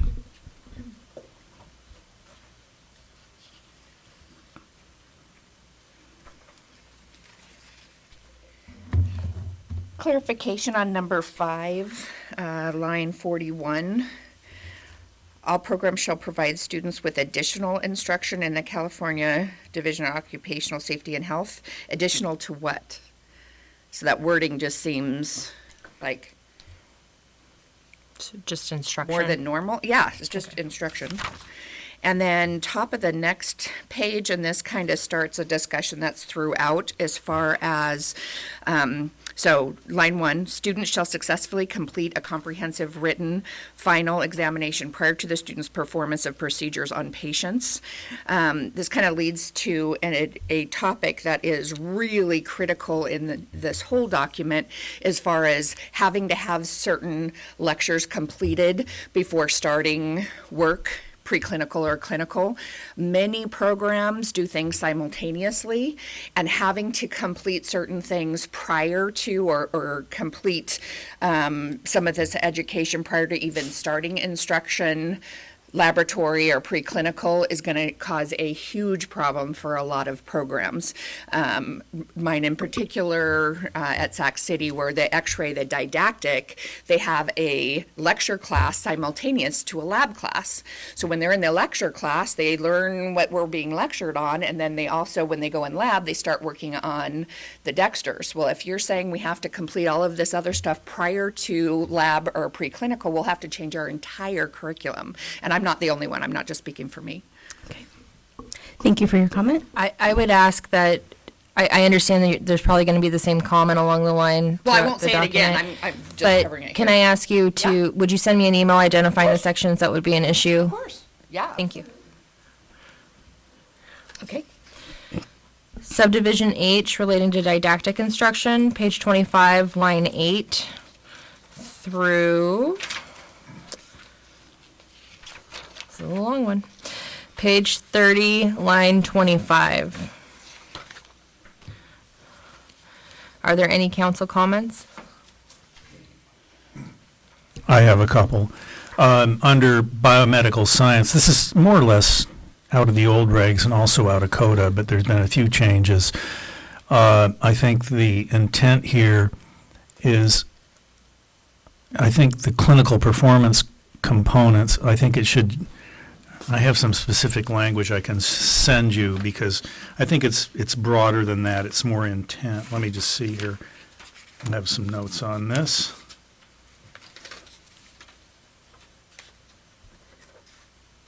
Well, anyway, I'll send it to you. The other thing is I think that the applicable state and federal laws and regulations and the microbiology is supposed to be in different sections. Micro should go down under dental science, and applicable laws and regs should go under the California law section, and leaving bloodborne pathogens and hazard communication standards, which was what's in CODA. Just those two things. And the idea is they're supposed to be integrated, not so much integrated throughout the curriculum, not just the clinical performance components.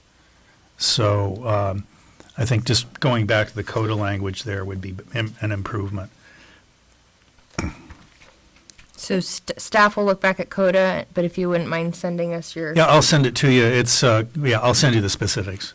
But this is just a little housekeeping kind of an item. It's okay as it is. It just was a little cleanup that I think might make it might improve it. Okay, any other council member comments? Okay, now open to public comments. Lori Gallardi with FADE. Just on line item 38, under pharmacology, if you wanted to add a subsection for opioids or the use of opioids. And then on the next page on 8, where you have nutrition, perhaps make that a subsection of its own versus part of pharmacology. I'm sorry, make nutrition a subsection on its own. Is that what you stated? Yeah, like letter K. That should be, yeah, I agree with that. That should be H. Okay, thank you. Claudia? Claudia Pohl, CDAA.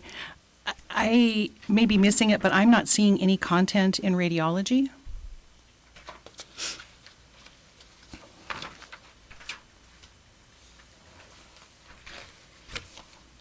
We'll make a note of that. Thank you. And then page 26, line 43, and page 27, line 4, goes to the conversation earlier about dental assisting jurisprudence. So I would hope that we would be teaching our students not just about dental assisting, but the entire DPA. I think that's it.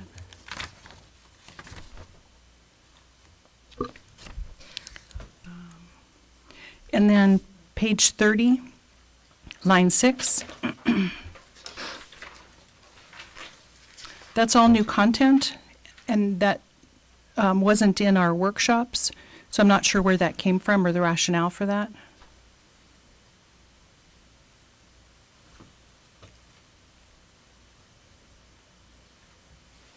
Staff will research.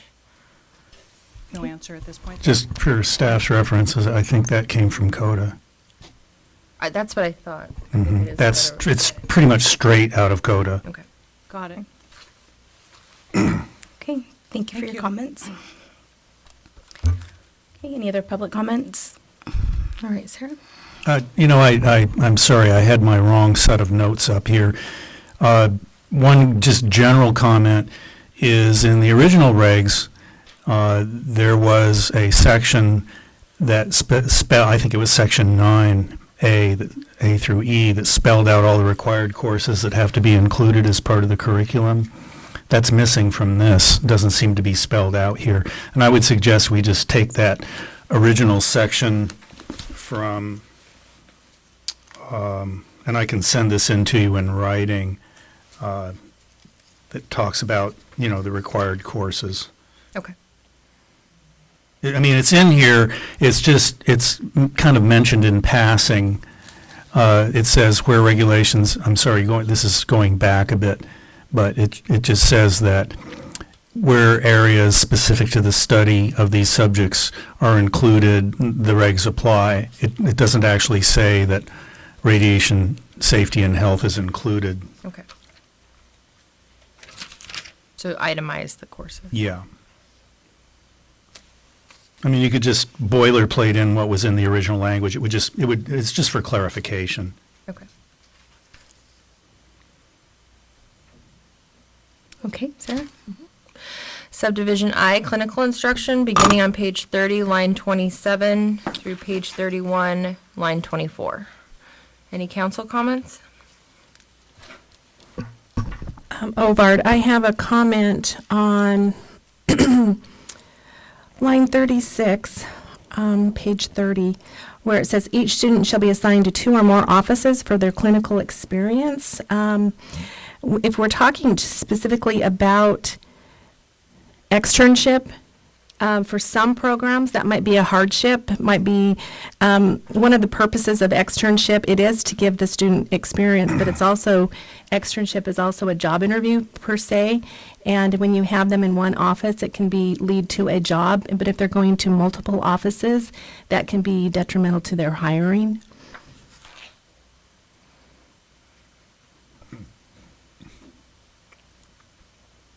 staff will make a note and research. Okay.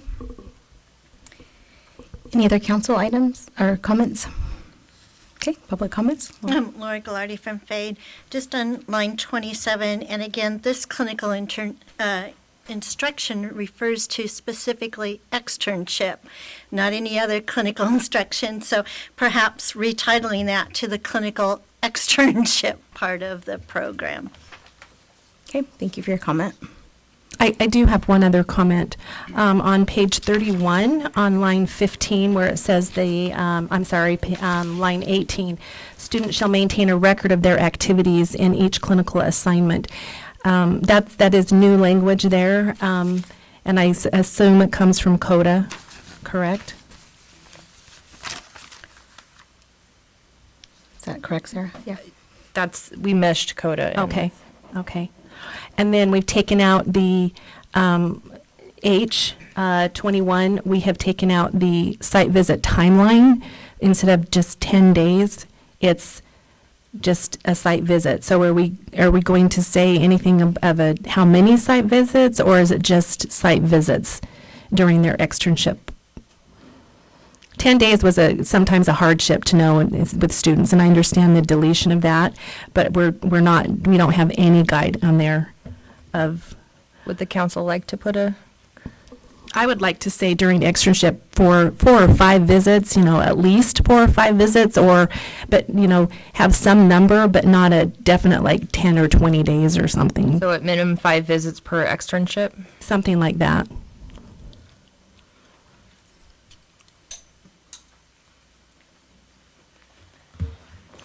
Okay, any other council comments? All right, public comments. I'm not sure who was first. Okay, thank you, Claudia Pohl, CDAA. So an addendum really, because we go from didactic to clinical, and I think it was just a cut and a paste error, but there is no lab instruction included here. And it was previously included. So I think we need to go back and look at the original line 32. Perhaps the council would consider increasing 25% let me see, up to 50%. Right. Sorry.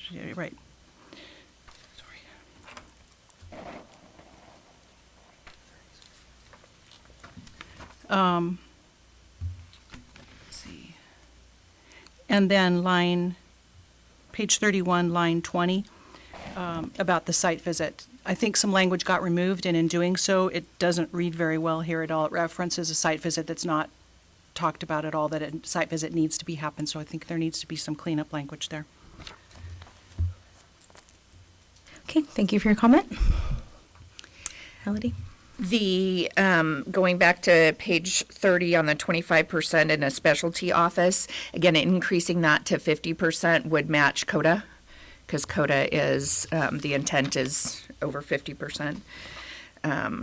General. And then to add to H on the next page, as far as at no time shall a telephone conversation with extramural facility be deemed equivalent. There are a lot of times when our students, by the time the end of the extern, they've already been hired.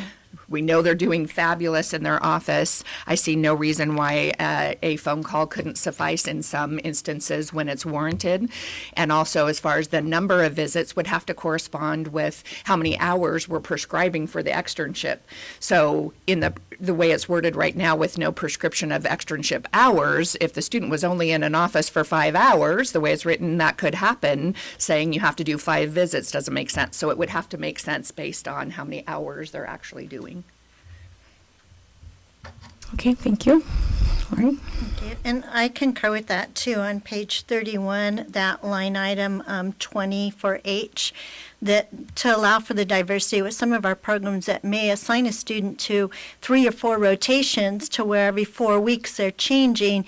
If I had to go 3 times out of those 4 weeks, I'd be there every day, every week. So to note that some programs may do it all at once and some may spread out over a long period of time, but to consider leaving it the way it is and let the program decide how often they need to visit that particular site. Okay, thank you. Any other public comment? All right, moving on. Subdivision J, optional program content, beginning on page 31, line 26, through the next page, 32, line 17. Any council comments? I have a couple.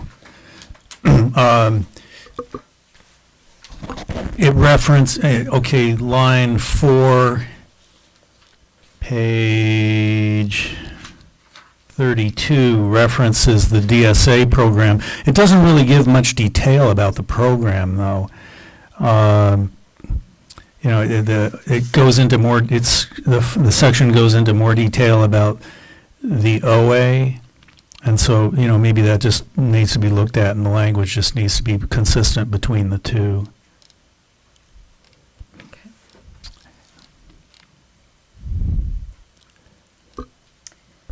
Any other council comments?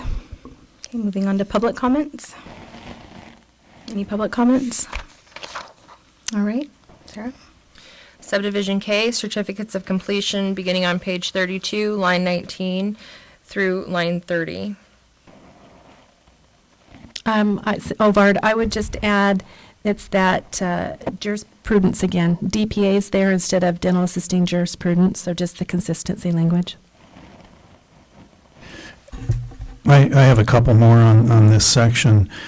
The other sections include a section under course completion that kind of lists all the competencies that are acquired during that course. I don't know that we need to do that here, but it was present in all the sections and it's missing from this section.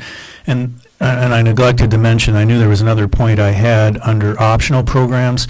We left out ultrasonic scaling. That's included as one of the optional course content items in the original regs, but it seems to be missing here. Can I add to Dr. Witcher? I believe the ultrasonic course is mainly supposed to only be taught in the ortho class from now, because it's mainly dealing with orthodontics. So we need to add that. I'm questioning Dr. Witcher, Well, it's included in the OA curriculum now. Yes. But it still is, we have one of our educational reg sections is devoted to that course, right? Yes. Mm-hmm. Okay, staff's made a note. Okay, any other council comments? Okay, moving on to public comments. So page 32, starting on line 24. Love that you put this in here. I think that's fabulous that we can offer certifications if they did not graduate from the entire program, but we left out Corona polish and sealants. Okay. And then, oh, no, never mind. Yep.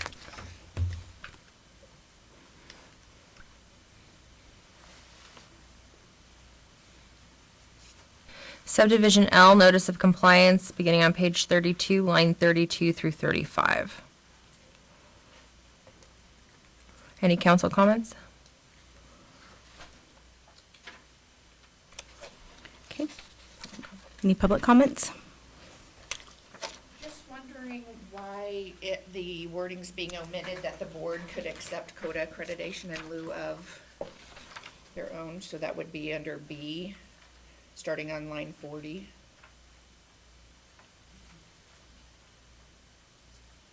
We'll take a look at that.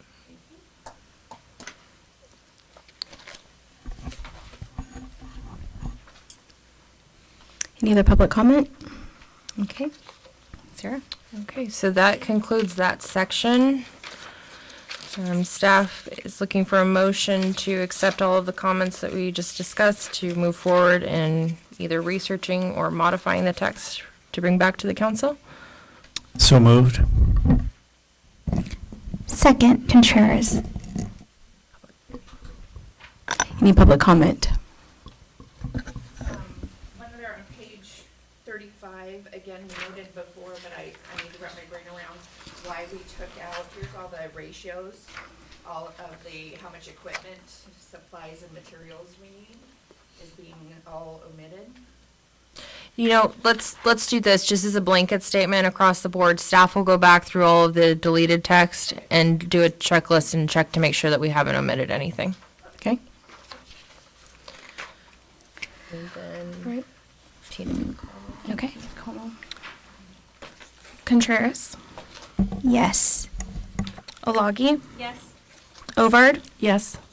Peacock is absent. Rodriguez. Yes. Witcher. Yes. Motion passes.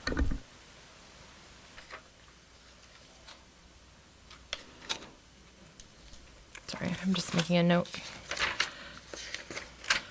Okay, so then we move on to page 39, section 1070.3 regarding the approval of Pitt and Fisher sealant courses.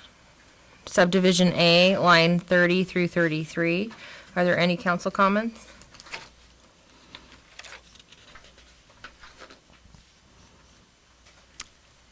I'm sorry, Sarah, what did you say? Where are we at? Page 39, Okay. lines 30 through 33. Oh, okay. Okay. Any council comments? Okay, moving on to public comments. Any public comments? Okay. Subdivision B on page 39, lines 35 through 39. Any council comments?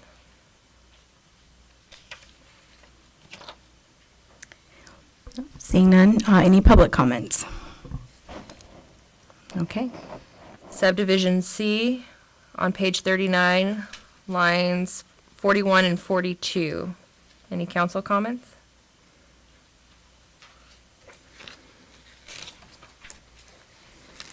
No council comments. Any public comments? Sarah, in the interest of time, maybe we could ask if anybody has any comments on this particular section, Okay. rather than go through it Sure. paragraph by paragraph, and if there's a desire to go through it in more detail.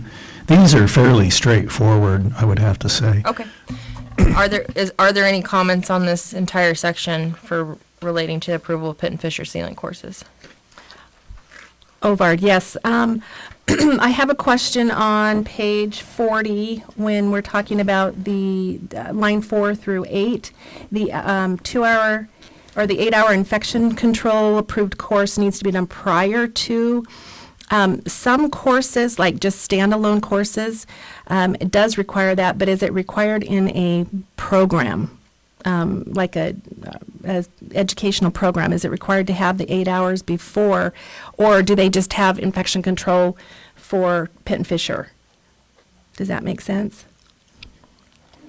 So this is saying this is that saying you need it for the standalone course, but would the same requirement be applicable to the program? Yes. Is what you're asking? Okay. Yes. Well, we will have to research that.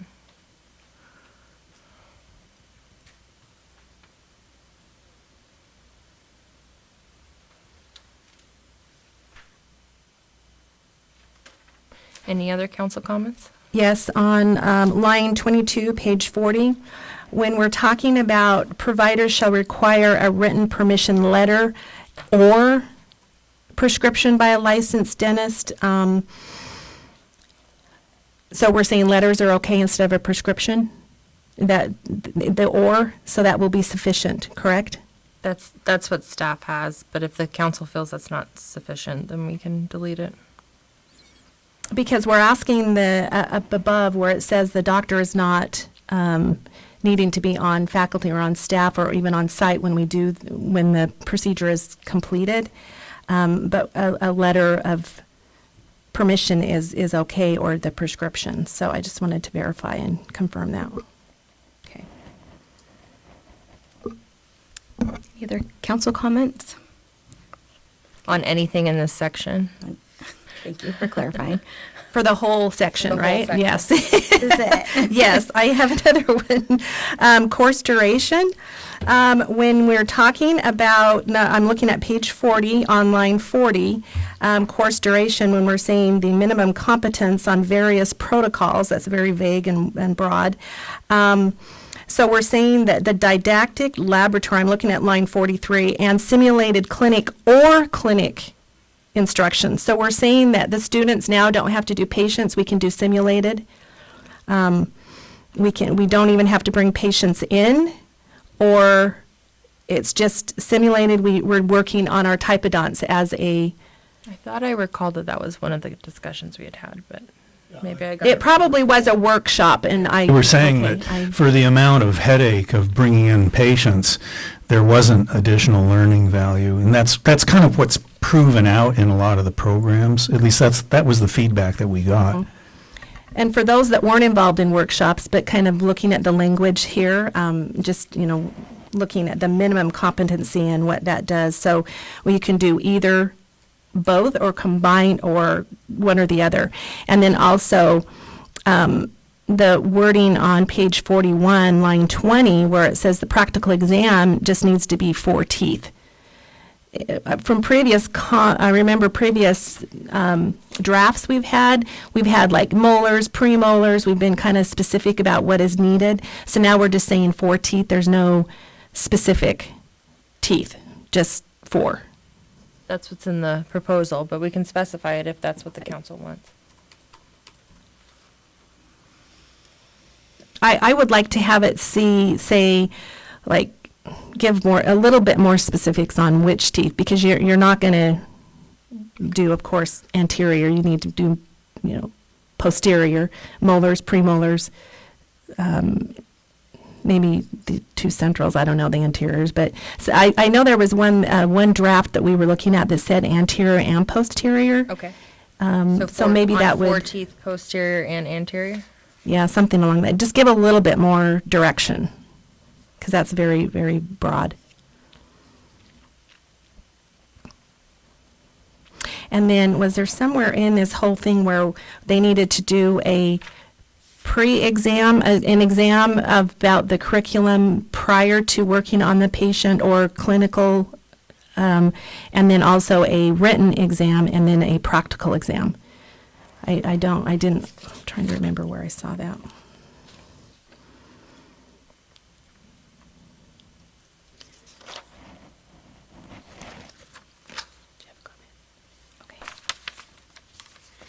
I'm done. Are you done? Yeah.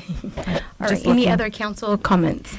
Yes, regarding bringing patients to the facility or to the school, I still would like to see that happen with the sealants, because I feel like with our instruction, I would at least like to see them do a patient prior to performing that duty, especially just like radiology.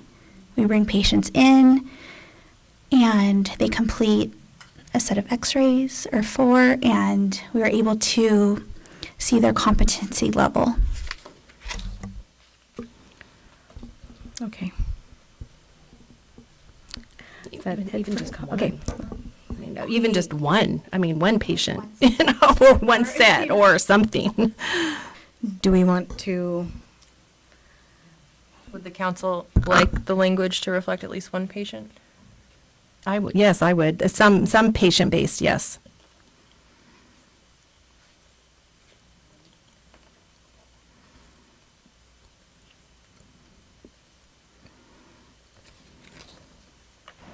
Could I ask for clarification?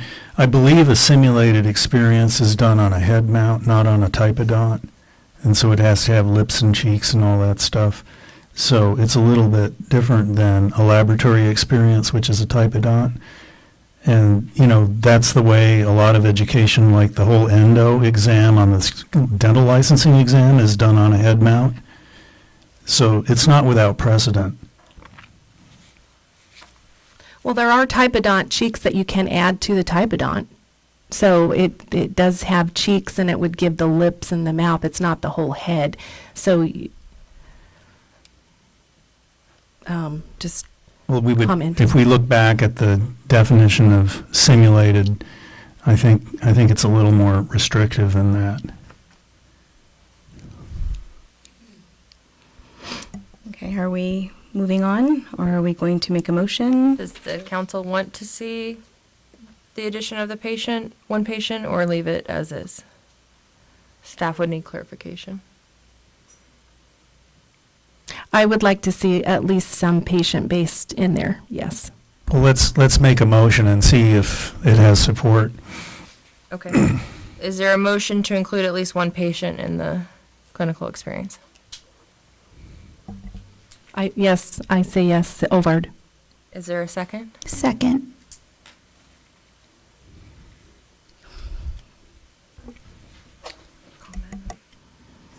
Is there any public comment on this? Just for this motion? Or just, yeah. Sure. I went to all of the workshops, and at no time did we ever discuss removing patient experiences on sealants entirely. We did talk about, some people, there was a discussion about how difficult it was to get the restriction of one tooth in each quadrant on 4 separate patients, so the restriction the way it was, and the wording that we actually came up with at that time was a minimum of 16 teeth on at least 2 different patients, is exactly word for word the wording that we came up with at that time, and there was almost 100% consensus that that was good wording to change that to at the time that we talked about. But absolutely, should we not remove practice on live patients for sealants?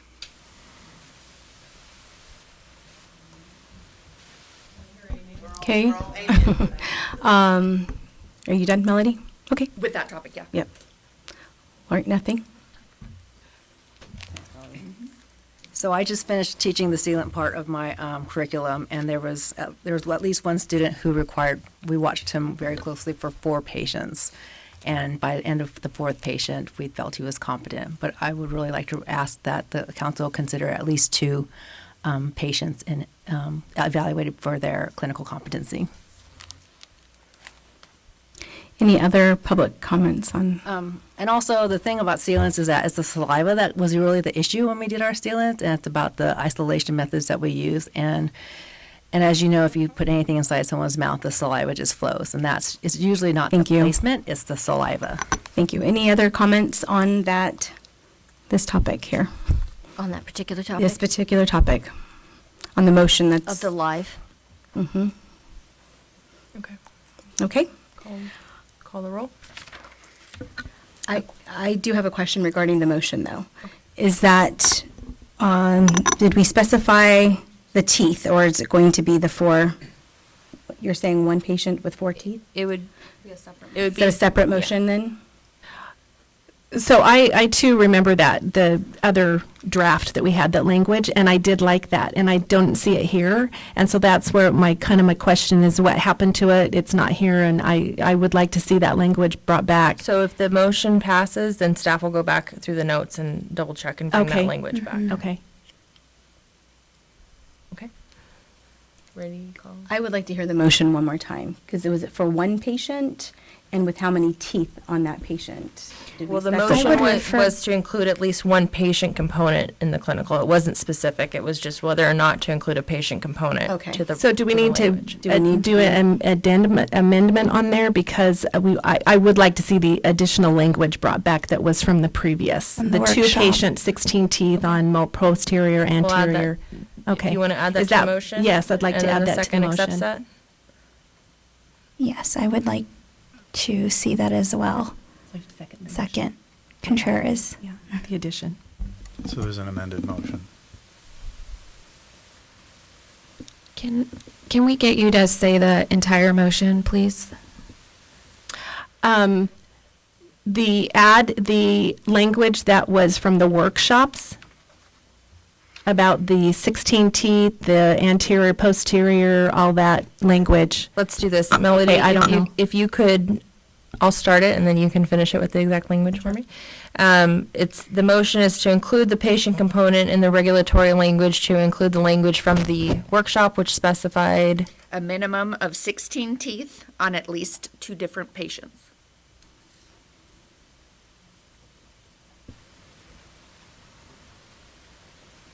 We didn't specify anything. Okay. Ready for the vote? Mm-hmm. Okay. Contreras? Yes. Olagi? No. Ovard? Yes. Peacock is absent. Rodriguez? Yes. Witcher? Yes. Motion passes. Thank you. So we'll go back and amend that. So moving on to the rest of the section. The section in its entirety. Are there any additional council comments? Okay, moving on to public comments. I have a question on page 40, lines 19 to 24. My question is, if a dentist is not required to be on site, and I'm assuming from some of the other information that at least some of the sealants will be placed on live patients, because we just discussed that. What would happen if there was severe overfill in terms of getting the patient back in occlusion? I know that later on you discuss in the didactic and in the clinical occlusion, but wonder if it's severe enough to require a burr. And you don't have a dentist, or is there some magic way of getting it down that I don't know about? Can I speak? So please, let's confine our comments to comments. You can ask, of course, rhetorical questions, but let's try to move this along. Okay, so let's So move that's on to next public. That Thank was you a for your question. question. Thank you for your question. Okay, any other comments? On page 40, line 33, it references lecture classroom. And I think we're moving towards taking out the physical lecture classroom to allow for online education. So we might want to reword that. Yep,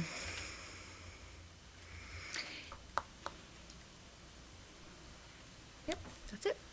Okay. Okay, Claudia, thank you.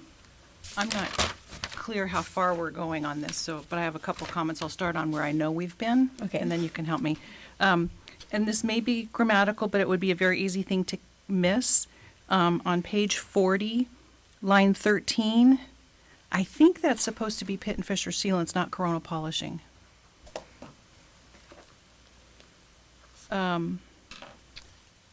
Page 40, course duration. I'm noting that the hours of the course is no longer broken down, and I would like to, I'm a question that probably won't be answered, but I'd like to know why that was removed. I'd like to see those hours put back in there of how many hours of lecture, how many hours of lab, and how many hours of clinical. What page, are we doing the entire rest of the section? Mm-hmm. Page 42, 7, acid etching. There's nothing there about evaluation criteria of etch and bond.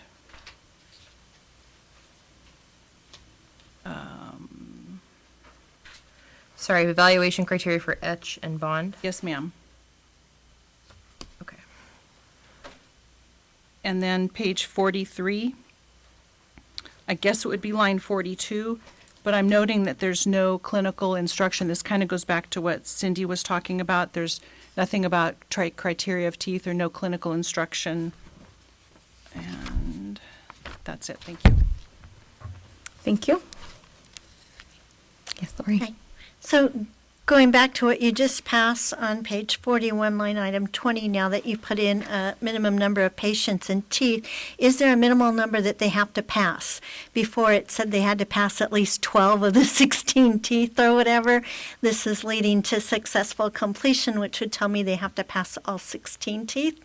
It's difficult as it is to find patients, let alone that many teeth that they successfully, you're actually adding more to what they have to pass. And then also, will there be anything about remediation?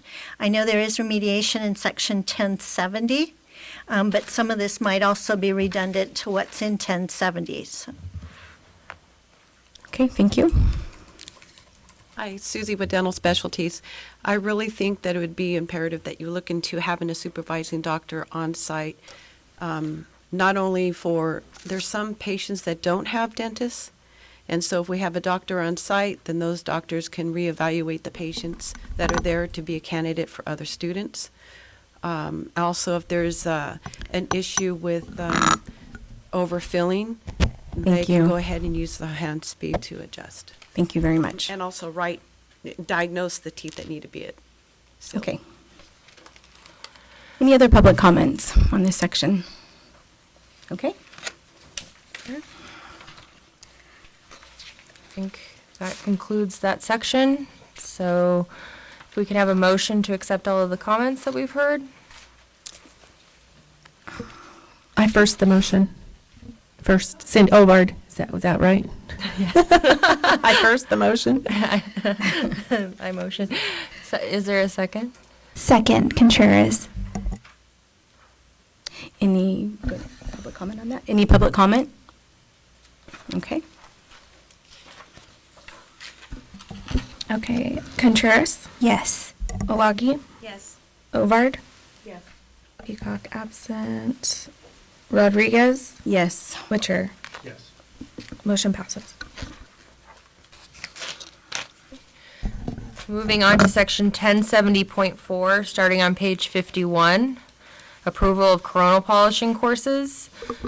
We will continue what we did with the Pitt and Fisher sealants. Are there any comments from the council on anything in section 1070.4, starting on page 51, line 15, all the way to page 55, line 23? Ovard, I do have a question on page 51, starting with line 39, where it talks about instruction in infection control, and there's no 8-hour course. So is that just for standalone, or is it for programs with, classes within programs? It just needs to be clarified and made consistent. Okay. And then again on line 37, where it says course in dental assisting jurisprudence, the other one said DPA. Yes, So, and- okay. Just as a blanket overall Okay, statement, sorry. staff will be fixing that. Okay. Any other council comments? I have one. I think the final one, the next to the last subject heading is course completion. The paragraphs including that content is there. This is line 38 on page 54. I think there was just a header missing there. Okay.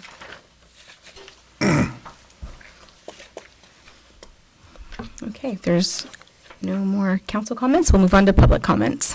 Yes, my comment is on page 52, lines 7 and 8. I would like you to look into whether deeming calculus free by faculty is within the scope of practice.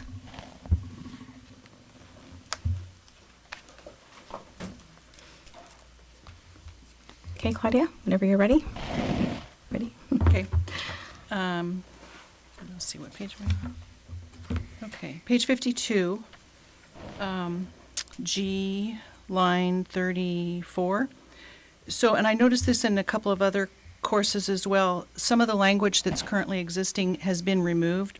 So, under 2, after that last sentence, what is missing is, the course shall assure that students who successfully complete the course can perform coronal polishing with minimal competence. So that statement has been removed from the other courses as well, and I would like to see that added back in. I don't remember ever discussing that in workshops about taking that out, and I think we need to assure that students are showing minimum competence. 559. Same thing with page 52, line 43. Each student shall pass a clinical exam. The language that's currently in the DPA that was left off is in which the student successfully completes coronal polishing on 2 of the 3 clinical patients required for clinical instruction. So again, nothing stating what the minimal competence would be on that.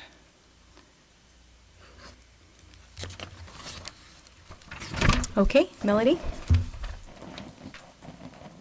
Go ahead, because no, I've got to gather my thoughts. Okay. Page 52, addressing the calculus-free statement by faculty. I sincerely appreciate you putting in there that faculty can determine that instead of having to determine that by a hygienist or a dentist. And I'd also like you to look at the term calculus-free. no patient is calculus-free. I think there should be different parameters that say, minimal calculus or whatever the term can be to allow for minor calculus here or there. I'm probably not calculus-free. I mean, that just is a ridiculous statement. Page 54, line 18. I'd like some clarification on the words fully articulated and mounted typodont. What does that mean, fully articulated? Does that mean in equilibration, or what we're talking about there? And then lastly, the requirement on, as far as each clinical patient, so line 33, shall have at minimum a mixed dentition or at least 2/3 of their natural teeth in place. I don't remember discussing that at previous meetings, and to see if that, research whether or not that's too prescriptive, why we're being so prescriptive on the patient requirement. Thank you. Claudia? Page 54, 3A and B. So I don't remember us discussing these in the workshops, and I noticed that there is now a breakout of 2 lab experiences and 2 simulated, as opposed to all on lab. And so that was new, so I don't know what the rationale was for including simulated, because if my understanding is correct, simulated clinical experience then would require programs to buy simulated devices, yes? The heads with the cheeks and, yes? Is that correct? We'll go back and look at the Okay. workshop notes and the existing language. Thank you. Okay, Susie? I would like recommendation to have an evaluation on patients that are calculus-free.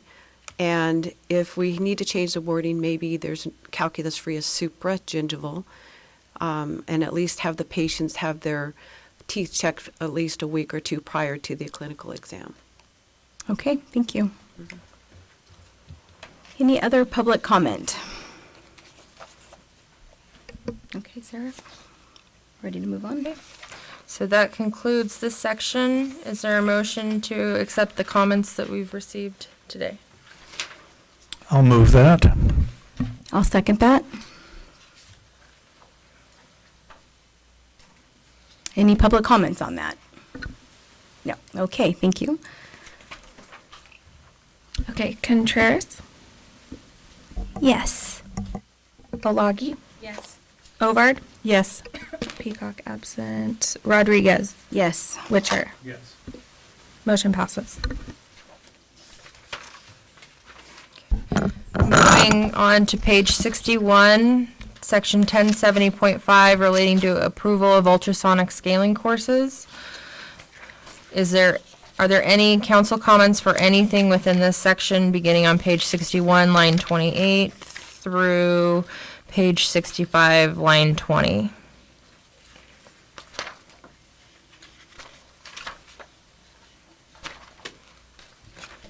Okay, no council comment. Any public comment? Okay, Sarah, ready to move on. All right, well, good. I don't know that we need to do anything. Just keep it going. Let's see here. We're moving a lot faster than I thought. Page 70, section 1070.6, relating to approval of infection control courses. Page 70, line 33 through page 74, line 12. Are there any council comments on anything in this section?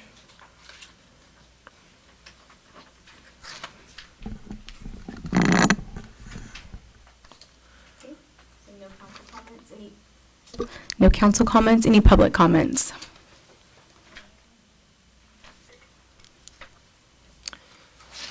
Okay, seeing no public comments, we'll move on. Okay, moving on to the next section, 1070, oh. We're still on infection control, right? Yes. Well, we were. Well, we were. Sorry, it's moving too fast. Okay. Claudia Pohl, CDAA.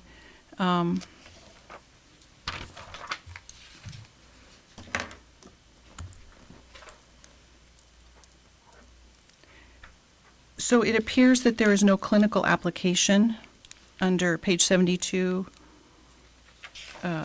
lab simulated clinical instruction. Page 73, line 1 or 2. Again, that demonstrate competence, as we discussed in the workshop. Page 73, line 19, proper protocol for purging of dental unit water lines. I'd like to request that perhaps using a more inclusive term of maintenance of water lines instead of just purging.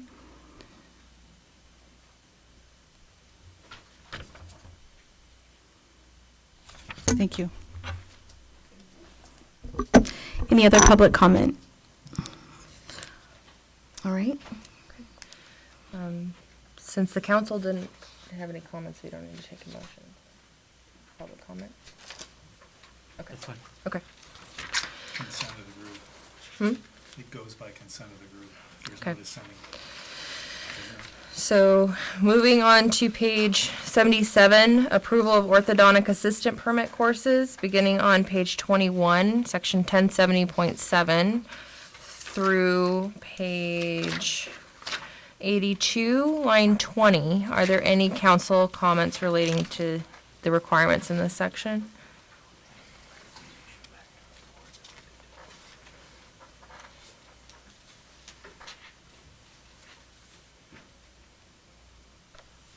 Okay, no council comments. Any public comments?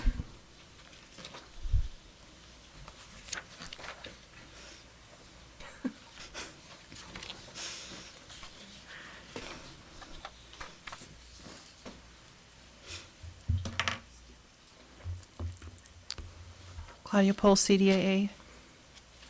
On page 79, line 27, didactic instruction, there was some verbiage, and I didn't bring it with me here, from the workshop that included background, basic background information. I can get that to you, Sarah, if you'd like. And I can't remember off the top of my head right now what it said. Okay. Again, page 80, line 33. Instead of showing competence, we're asking them to complete the following. And so I would ask that the verbiage, the same verbiage about showing competence in their clinical skills. Claudia? Yes, can ma'am. You, let's do this. I know that's in all of the sections, so if you Okay. could send me an itemized list of everything that you see, and then we'll compare it to our list and make sure we haven't missed anything.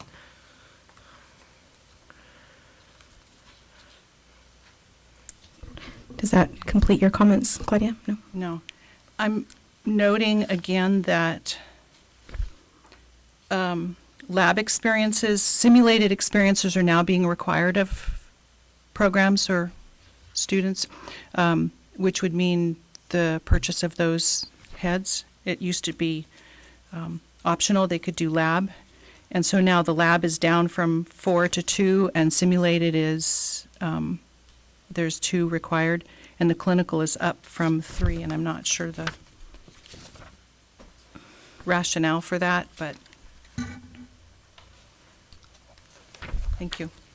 Thank you. Okay, any other public comment? Okay, Sarah? We'll move on to the next section then.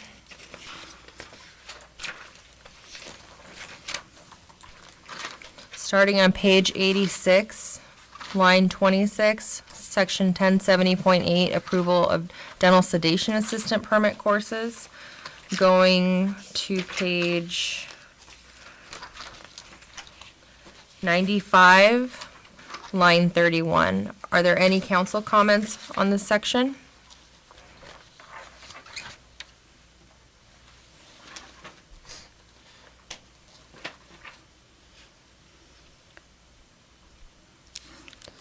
Okay. And if there's no council comments, we'll move on to public comments. On page 95, there's just a typo, but maybe you won't find it. On 30, it's the dental sedation unit, and you have referenced ultrasonic scaling for. Thank you. Thank you. Okay, Claudia, when you're ready. Yes, ma'am. It's a cut and paste error. I think it will be caught, but page 89, there's content that's in the wrong place under didactic, line 20 through 24. Sorry, page 89, line 20.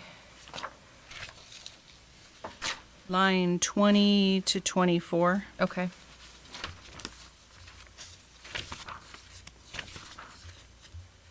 And then page 95,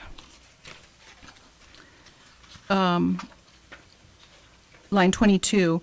In this course, in some of the other courses, the written exam has to be completed before they do clinical, but this one, it is administered at intervals, and I'm not too sure why the change or why the discrepancy or difference.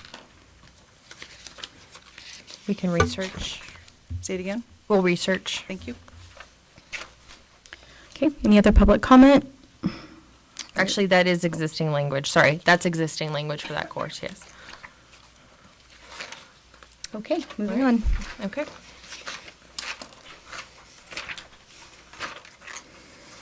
Okay, the next one is section 1070.9. This is a new section for the radiation safety course, starting on page 103, line 30 through 109, page 109, line 28. Now, keep in mind, this was an attempt at trying to piece out from 1014 and separate it and make sure it's in the dental assisting. So, are there any council comments?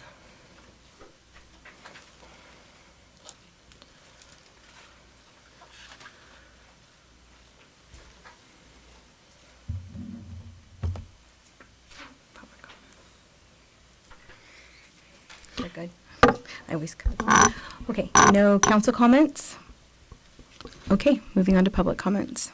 On page 108, line 14, number 3, completion of student and clinical supervisor written evaluations. Is your clinical supervisor also your faculty? This looks like it's written more if you had something off-site. Sorry, which page 108, line 14?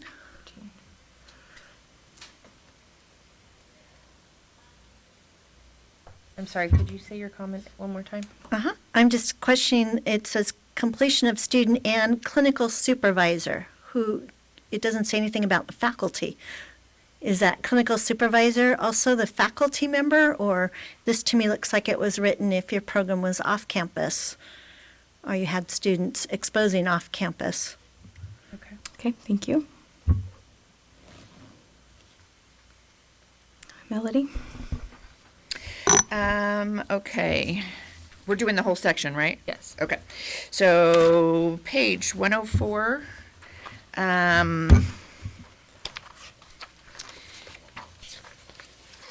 Line 11, that whole section, again, is and what I'll send to you, Sarah, as far as certain instruction having to be before x-ray instruction, would cause a huge undue burden.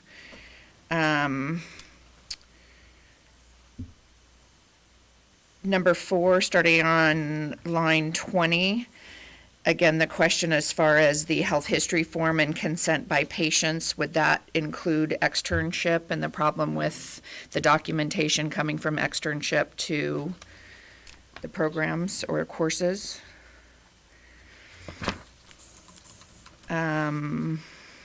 Page 105. Thank you for taking out film. Bless you.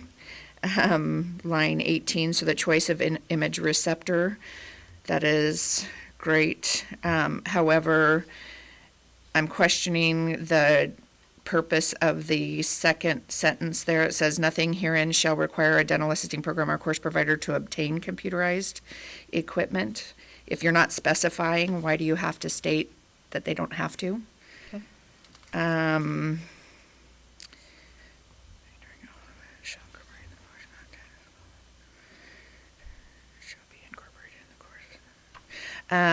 Line 27, all disinfection and sterilization procedures specific, then minimum standards of infection control shall be incorporated during all laboratory, simulated, clinical, and clinical. So this is stating that when we're taking all of our Dexter x-rays, we have to follow all infection control. That is, we require our students to take 8 FMXs on Dexter. So you're telling me I have to use PPE, all of that expense to the students for all that PPE, all of that landfill on Dexter is unnecessary.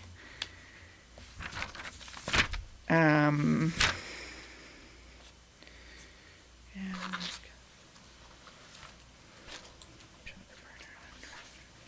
then again on page 108, line 24, completion of the written exam having to be done prior to laboratory instruction is a problem. And then line 35, clinical instruction and oversight shall be performed under the direct supervision of a licensed dentist who shall deem the radiographs necessary by written prescription. I don't think anybody questions the written prescription by the dentist, but to have a dentist there, I guess I should phrase this in a question. Does this mean a dentist has to be there during, and it goes back to the extramural question, does that mean externship, or does that mean during clinical experience in a program? So we'd have to hire a dentist to be there anytime we're actually taking x-rays on a patient. That would certainly cause undue problems for our programs. Thank you.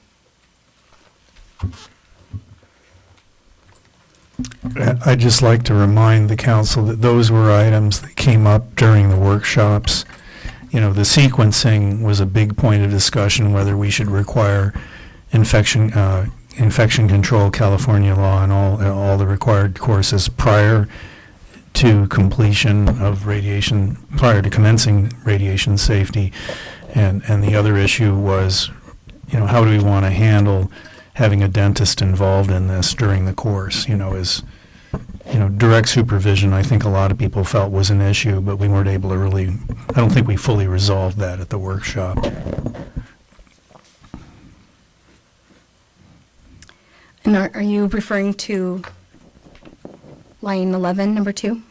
Yeah. As far as what Melody was talking about needing? Yeah. Okay. Yeah, her comments were out of the workshop, but we didn't really, I think the final consensus was, people wanted to have the required courses as a prerequisite for radiation safety. It doesn't mean we can't revisit it, but that was what they wanted to do at the time. The question of dentist supervision was no, but, again, I would have to go back to the notes and look again. That was one workshop where we spent a lot of time going over it. It was probably one of the more in-depth ones. And what, if I can ask, item on page 105, line 27, number 7, regarding the infection control procedures during a lab experience, was that discussed also at the workshops? Yes. And everybody was for that at the time of the workshops, or? Well, as I recall, and I'd have to go back, the notes are available if you need them. The idea was infection control would be integrated into the curriculum. You wouldn't necessarily want to include the entire 8-hour course within this because it would make the course too long. It would increase the required number of hours to teach it. But there was an existing requirement for infection control related to radiation safety. So the thought was if they took the course before, then they would just integrate that material into the course. And so I think that's the intent here, even though the wording sort of implies something a little bit more. That was the way it took us a while to get that resolved, as I recall. Okay. Yeah, I think the laboratory sounded like to me was a concern. If I can address that, I think the issue here is the difference between programs and courses. In a program requiring all of infection control or chair-side assisting and all that to be done before they can start laboratory work on x-rays is an undue burden. I mean, that's going to make us change all of our curriculum. But in a course, if somebody's taking a course in x-ray, we want to make sure that they've done infection control first. So the difference here is it needs to be delineated and separated out, course versus program. Mhm. That's the problem. Okay, thank you. All right, any other public comment on this section? Yes, Claudia. Claudia Pohl, CDAA, page 105, line 3, I guess. The requirement for having view boxes or monitors was left out. I don't know if that was an inadvertent thing, but there's nothing here about having view boxes or monitors. Let's see. Again, rhetorical question. I don't know if someone can help. I noticed that the hours have changed on the lab, didactic, and clinical, and those were changed. And I don't remember that being part of a discussion at the workshops, but the hours required for each have changed. And I would prefer to see them stay the same. The same things on the clinical exam. So Sarah, I will include that to you on page 106, line 11 and line 13.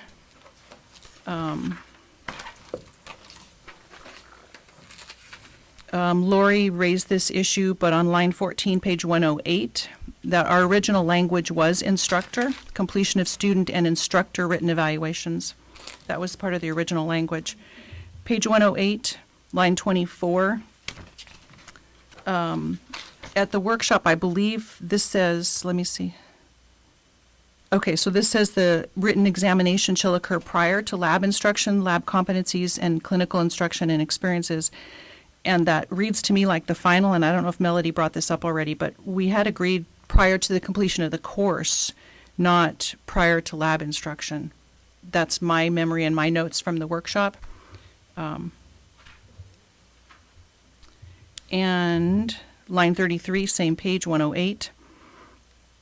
Line 34, competencies really should be experiences, because if you're in an extramural facility doing your x-rays, you're doing experiences, not competencies, and we did agree at the workshop that they could be experiences in the clinic, in the extramural, but that it could not be used for the final clinical competence, and that verbiage is not here as well. Okay, thank you. Thank you. Susie? I would like to go back to the infection control. I know that the x-ray portion, or the doctor is general supervision for the x-rays, so the doctor doesn't need to be on site, but a prescription is required for the patients to work on other patients or themselves. So if they're working in the lab on the mannequins, some of the mannequins are human skulls. So not just that, it's just getting x-rays. When you write your curriculum or get approved for it, the infection control is part of the curriculum. So if it's part of the curriculum, we still need to engage them in the sequences of infection control. Wearing their PPE, whether if it's over gloves or whatever, but whatever you need to do. I just think it's part of repetition that's going to make them remember. So as far as the doctor on site, I don't think the doctor needs to be there on site, but prescription definitely needs to be filled out before a student could touch a patient. Thank you. Okay, no other public comment? I believe there were council comments on this section, so if we can have a motion to accept the council comments? I'll move that. Second, Contreras. Any public comments? Okay, you can call roll. Contreras? Yes. Olagi? Yes. Ovard? Yes. Peacock, absent. Rodriguez? Yes. Witcher? Yes. Motion passes. Okay, I think we'll break for we'll take a few minute break here, maybe about 10 minutes, 10-minute break. Okay, yep.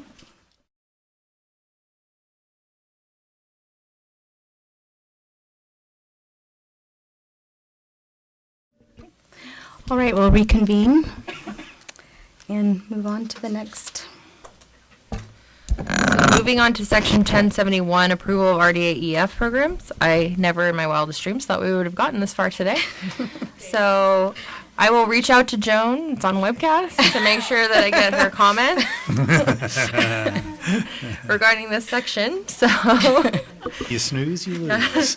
page 109, line 33 through page 117, line 19. Are there any council member comments on this section?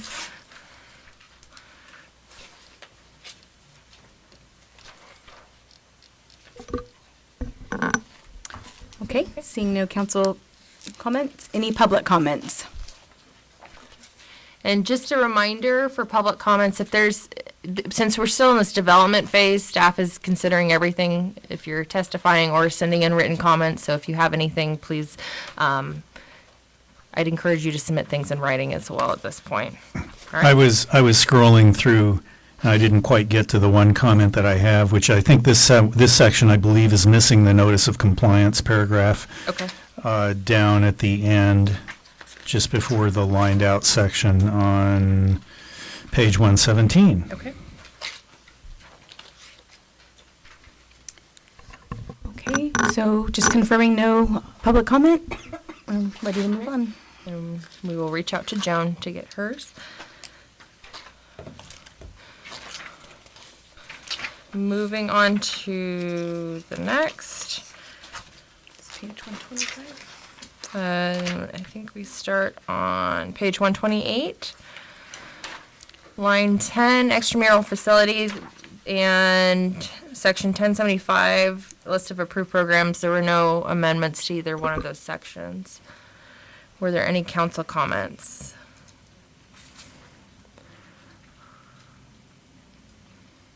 I think there's public comment. Cindy? I did have one comment on the line 11 through 12. When it says extramural, I can't even read it, dental facility means any clinic, but it says approved dental hygiene education program. Is that correct? Yes. Okay. So, again, this goes to Dental Hygiene Board. Okay. And asking them if we could start repealing some of these sections, and they only gave me specific sections that I could delete, so this didn't make the cut. Okay, I just was. Okay, if there's no more council comments, we'll move on to public comments. No public comments? Okay. Okay, so the next sections are in relation to applications for licensure and examinations. So we start with section 1076 on page 128, line 41, through page 129, line 31, for the general application requirements. Are there any council comments on this section? I do have one question. It's not underlined, so it's probably not new, but when it says the application shall not be deemed incomplete, if it is accompanied by an approved program certification, that includes a letter from the program director as well. Does that state that there? Or is it stated somewhere else? It's probably stated somewhere else. I believe the application requirements for RDAs go into more specifics in relation to that. Okay, so this is, general. just This is general, okay. Okay, any other council comments? Okay, public comments? Claudia? Hi. A question, again, I guess it'll be rhetorical, but I'm curious as to why, I'm sorry, page 128, line 42 and 43, why that was removed. And then that means the section will start with B, but,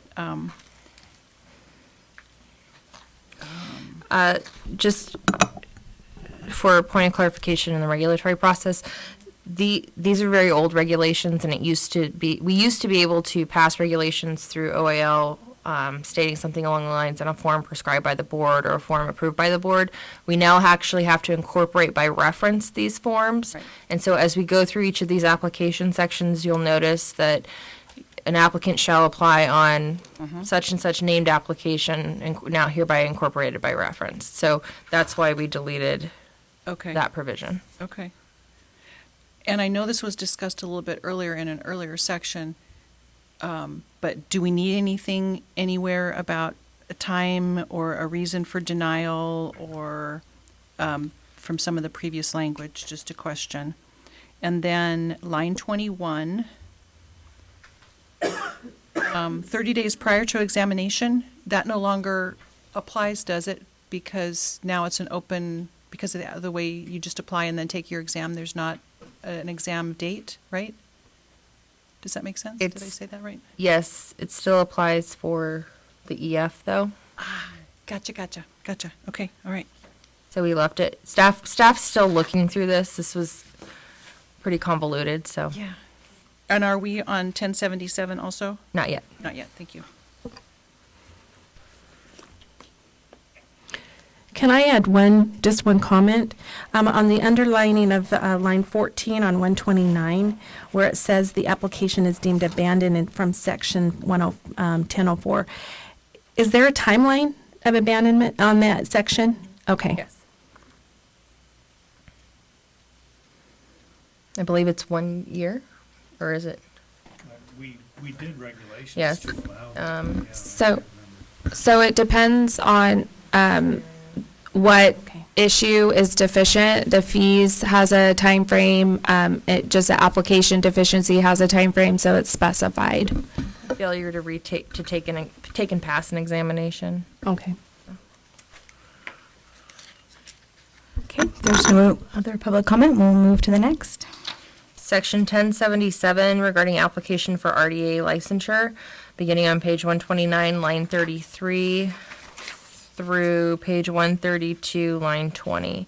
Now, this was our attempt at trying to, as a lot of you know, we've developed new applications to try to streamline the process to break out the different pathways to licensure. So this was our attempt at trying to explain that in regulation. So are there any council comments?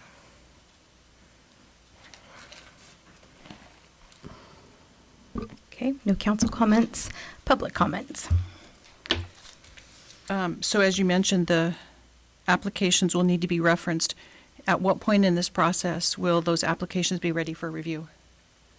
As we're still working on the applications, and so as when it's in a final format, it'll be at that point. Will it go forward with this? Will it be all one part of the To same be package? initiated, it will all be part of one package. And so will the DAC look at the applications and then move it forward to the board and the board approve it? Yes. Okay.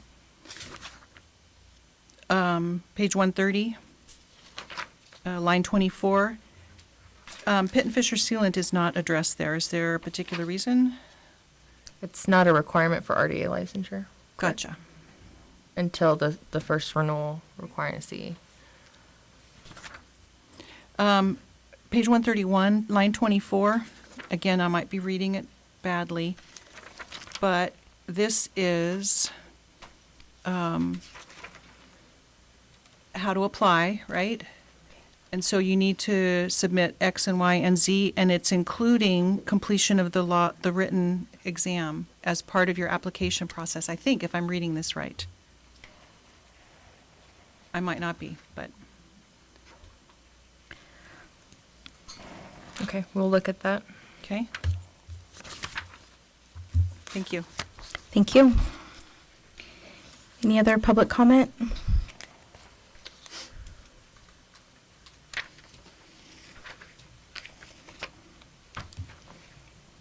Okay, just on page 131, line item 17, that's that BLS course, but this one here specifically states American Red Cross or Heart or other course approved by the board as equivalent.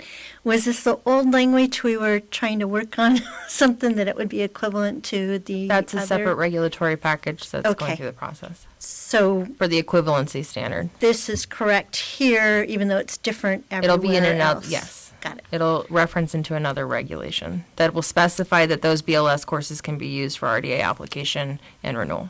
Okay, perfect, thank you. Thank you. Okay, Sarah, I think we're ready to move to the next. Section 1077.1, application for RDAEF licensure. Any council comments? Starts on page 133, line 15, through page 135, I'm sorry, page 134, line 40.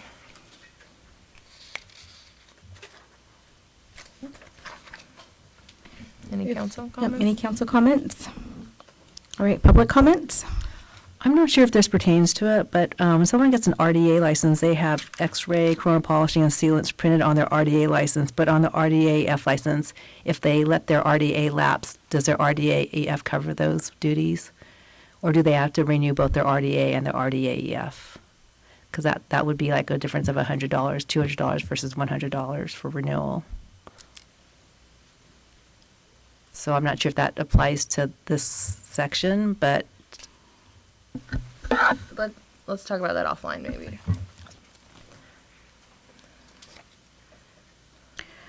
Okay, any other public comment?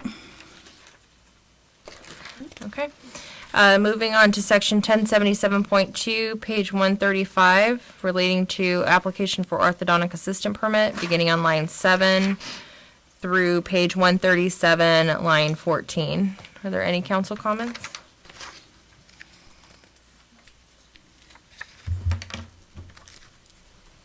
Okay, no council comments? Public comments, please. Page 136, and again, I might be looking at it wrongly, but this is OA, and it's saying that you have to successfully complete ultrasonic scaling. But page 61 says, if I'm remembering right, that, page 61, that you have to, it's a double thing, like this one says you have to have that one says you have to have this one. I didn't say that very well, but do you understand what I'm saying? Okay. I think, it's been a long day. I think there's just discrepancies, what you're saying? Yes. And I wrote the notes and I don't remember what I said now, so, let me see.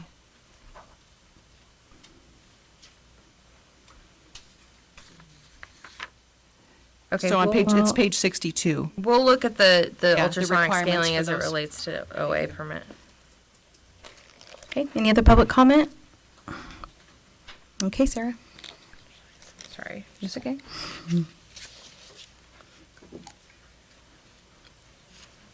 Section 1077.3, application for dental sedation assistant permit, beginning with line 21 on page 137 through line 19 on page 139. Are there any council comments?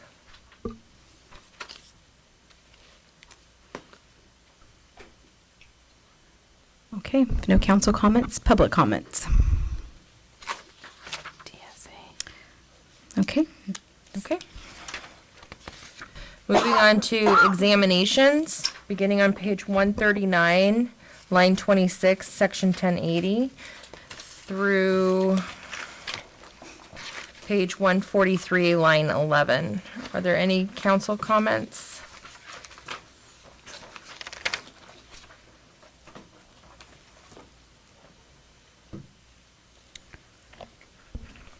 Okay, seeing no council comments, any public comments? Okay, no public comments, we'll move on. Okay.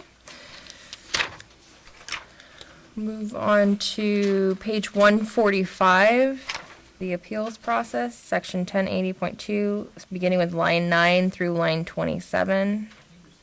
Oh, did we? I'm sorry. Oh, sorry. The crossed out lines are blurring together here. So, page 144, line 32 through page 145, line 4, relating to conduct of dental auxiliary examiners. Any council comments?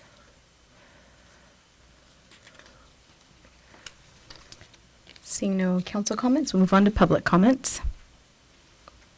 Okay, no public comments. Now on to 1080.2. Page 145, line 9 through line 27, dental auxiliary licensure examination review procedures and appeals. Are there any council comments? Okay, no council comments, any public comments? Okay, moving on. Okay, section 1081 RDA examination. As you all know, we have the combined general and written examination, law and ethics examination right now.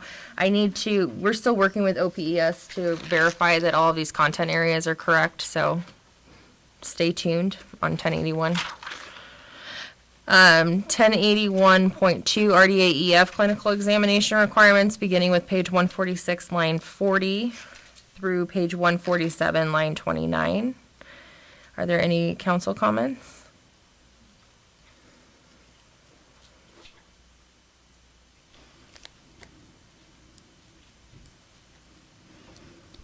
Okay, no council comments. Any public comments? No public comments? Okay, moving on. Section 1081.3 RDA EF practical examination requirements, beginning with page 147, line 35 through page 148, line 23. Are there any council comments?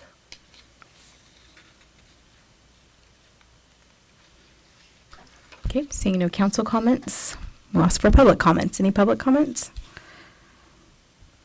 Okay, moving on. Section 1083 relating to passing grades, beginning with page 148, line 28 through line 18 of page 149.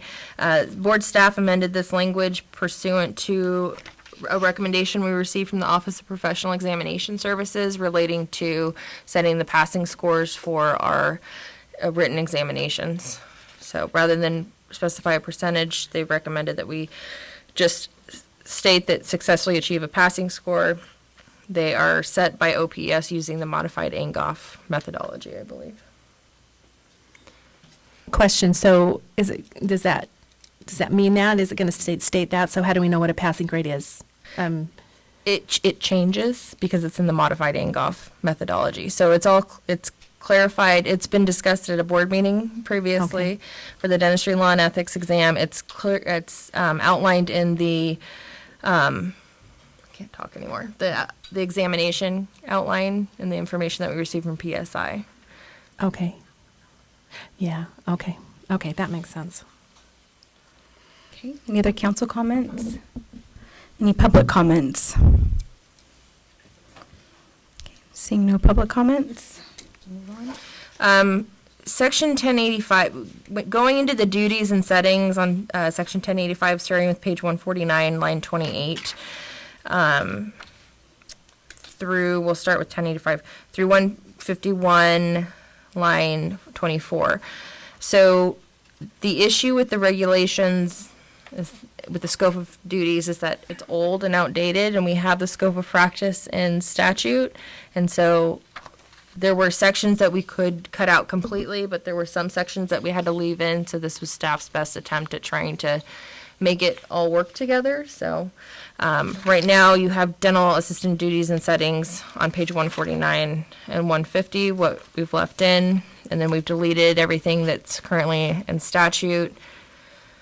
Are there any council comments on section 1085? I guess I don't understand exactly what you just said.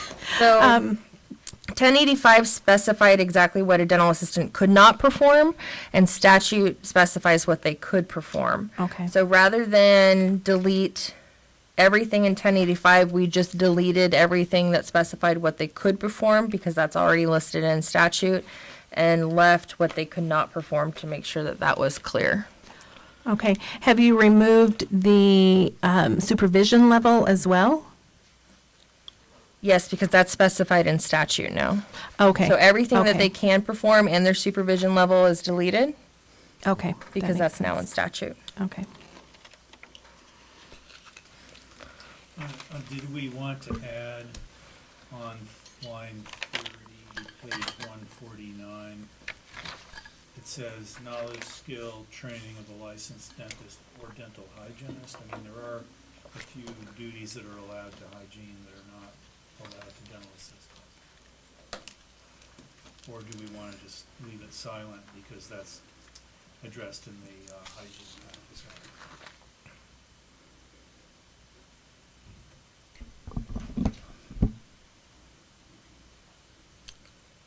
I am trying to think. I don't know if we'd have a authority. Yeah, we may not, since that's all been moved to IG. Yeah, it's a different That's statute. fine, it was just a question, yeah. That's I why think was their looked at. statute's clear that we'll look into that. Okay, any other council comments? Okay, moving on to public comments. Any public comments?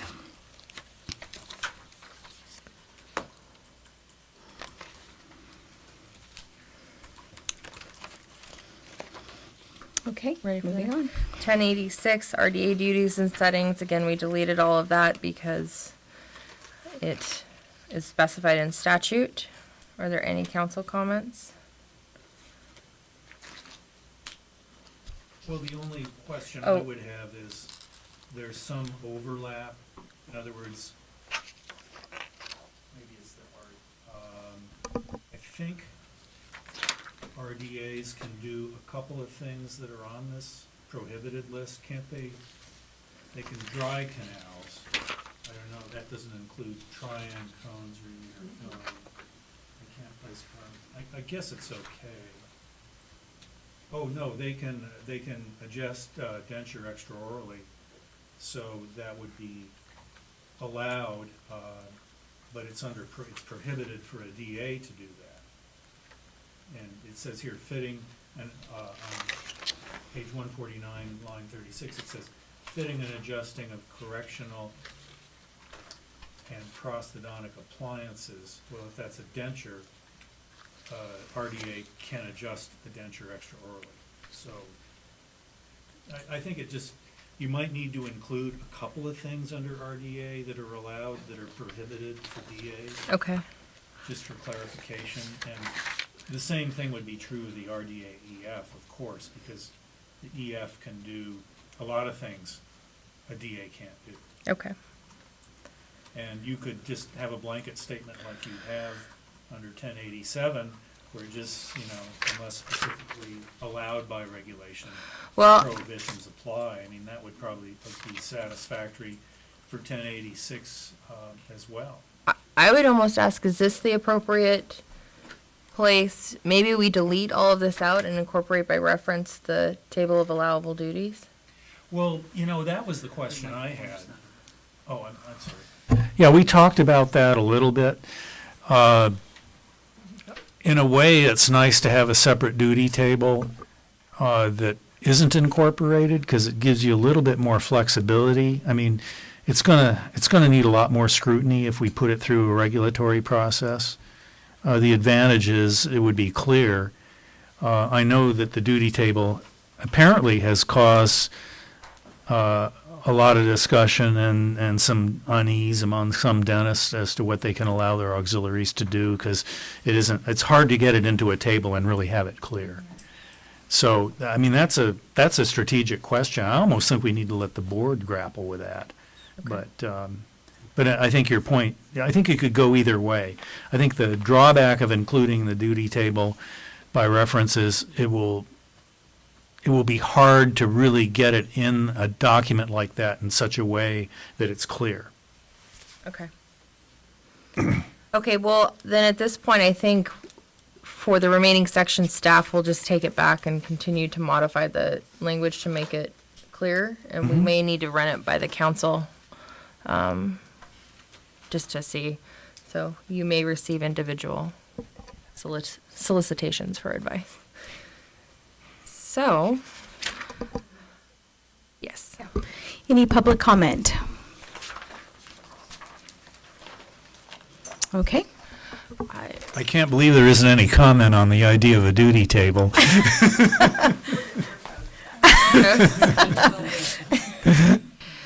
So then, Okay. we move to agenda item 4. Ask for public comment for items not on the agenda. Okay, we're going to move on to item number 4. Are there any public comments on items not on the agenda? No? Okay. Item number 5, future agenda items. So stakeholders are encouraged to propose items for possible consideration by the council at a future meeting. Okay. Okay, council members, does anybody have any comments on items not on the agenda? And we may discuss or take action on matters raised during the council. Okay. Well, with that, you can Okay. adjourn the meeting. We are adjourned. Great job, everybody.